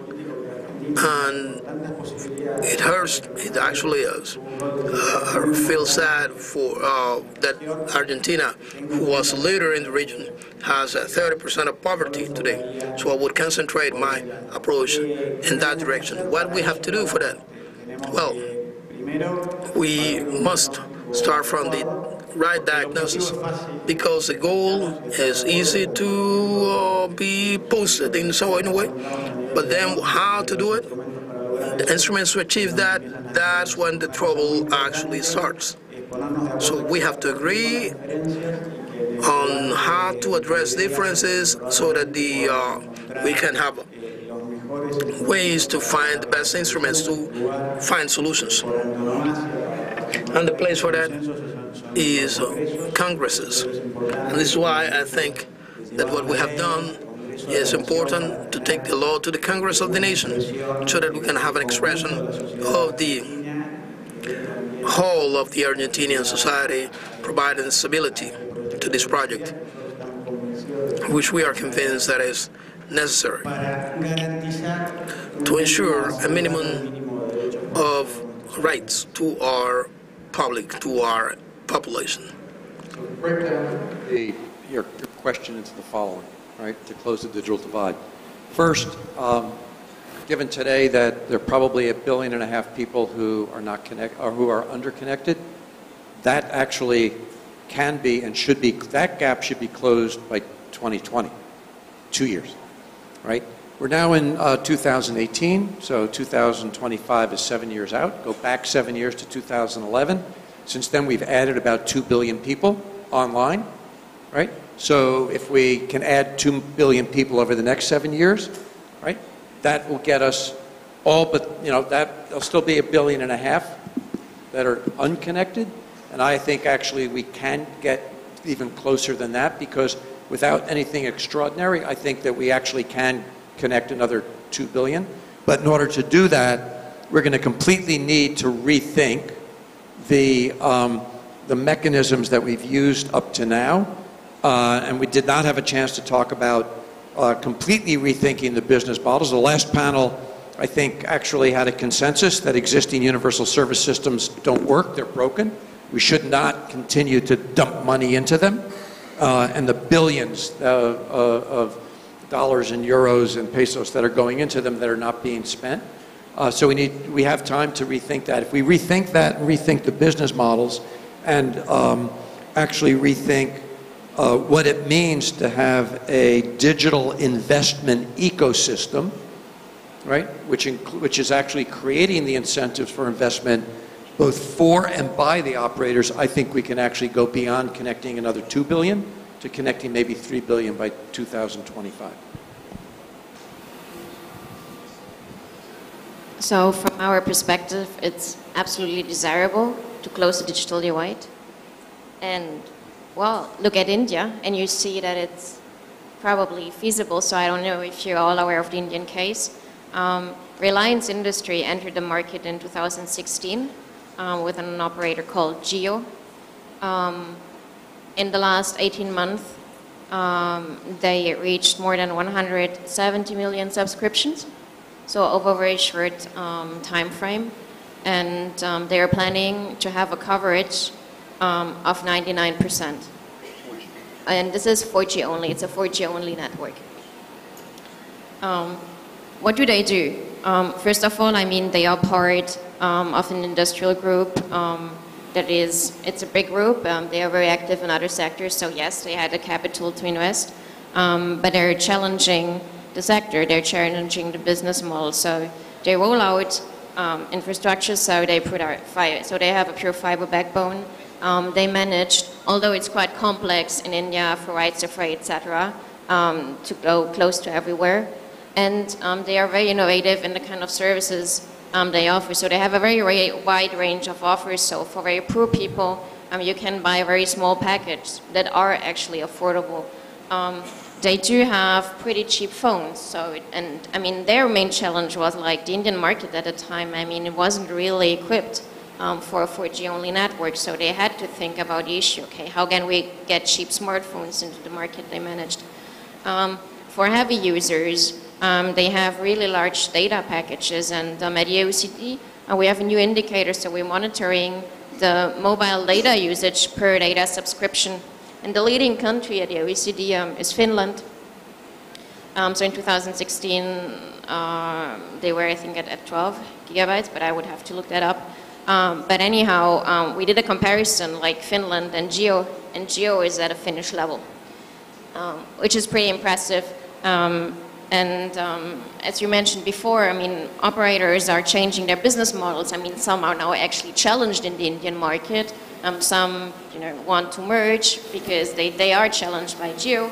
But some others are rethinking their business, what kind of innovations they need to bring to the market to stay competitive. Yo creo que believe that the political will does exist. In Cartagena, for example, we have the like 2020, 2 months ago, and we all agreed that we must get to total coverage. But now, at times it is there in the political will alone. So we have to implement the measures. A candidate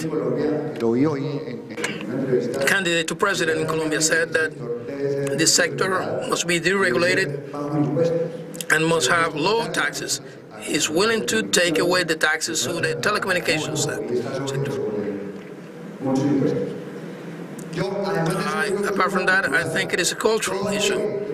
Everyone that doesn't know the internet, that doesn't know what it means, when they know it, they stick to it. So when someone knows what the internet is and what it means, it's always keen to actually keep. It's not social network. I'm watching YouTube. I have nothing against YouTube. It's not for that. I want this to be productive to improve the quality of life. And if we can get the population that doesn't have access to get a little bit of that, and they know that it's useful for their lives, I'm certain that they will keep the service. It's a cultural matter. Well, basically, I think that the main thing we have to do is from the private sector is to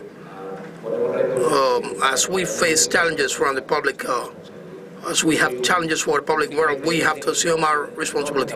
I am a firm believer in innovation and the ability of human beings to innovate.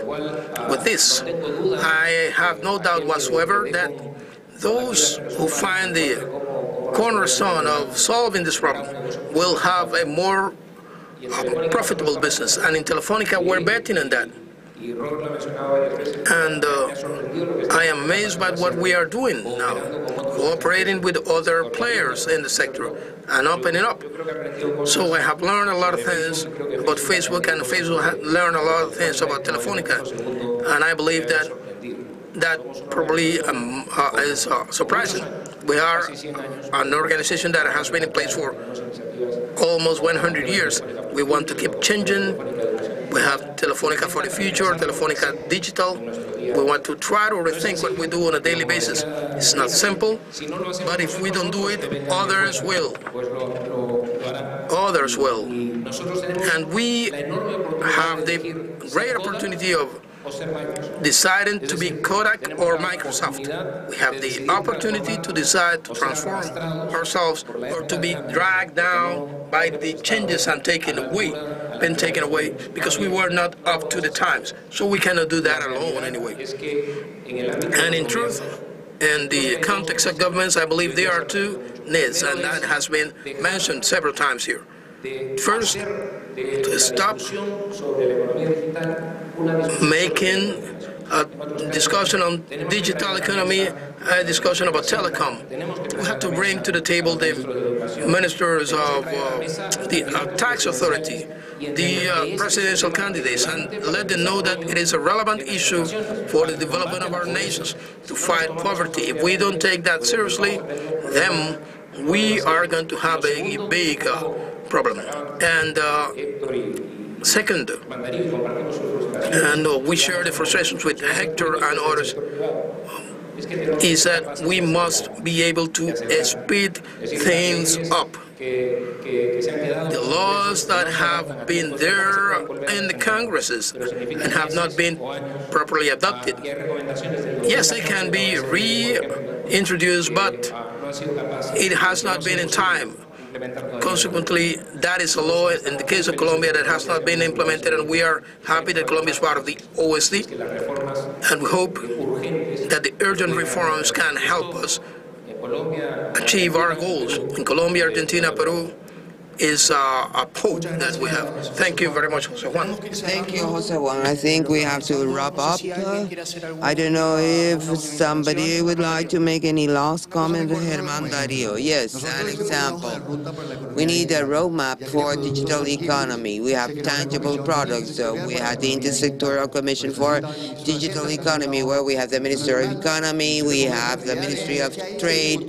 The idea is that they should discuss those topics because we are not discussing this. So nobody is try to see what we have to do. And these new topics should be discussed within this commission and decide upon. Anybody else who would like to make any comment? If not, we are closing this panel. It has been a very interesting panel. The idea that we have to rethink the sector. It's not only telecommunication, it's digital economy, which is a wider concept. We have to involve more actors. We need to work on costs, on public policies, on taxes. All these were arguments that were given by this panel. I think we had a luxury panel, and let's give a round of applause to the members of the panel. And with this, we close the session.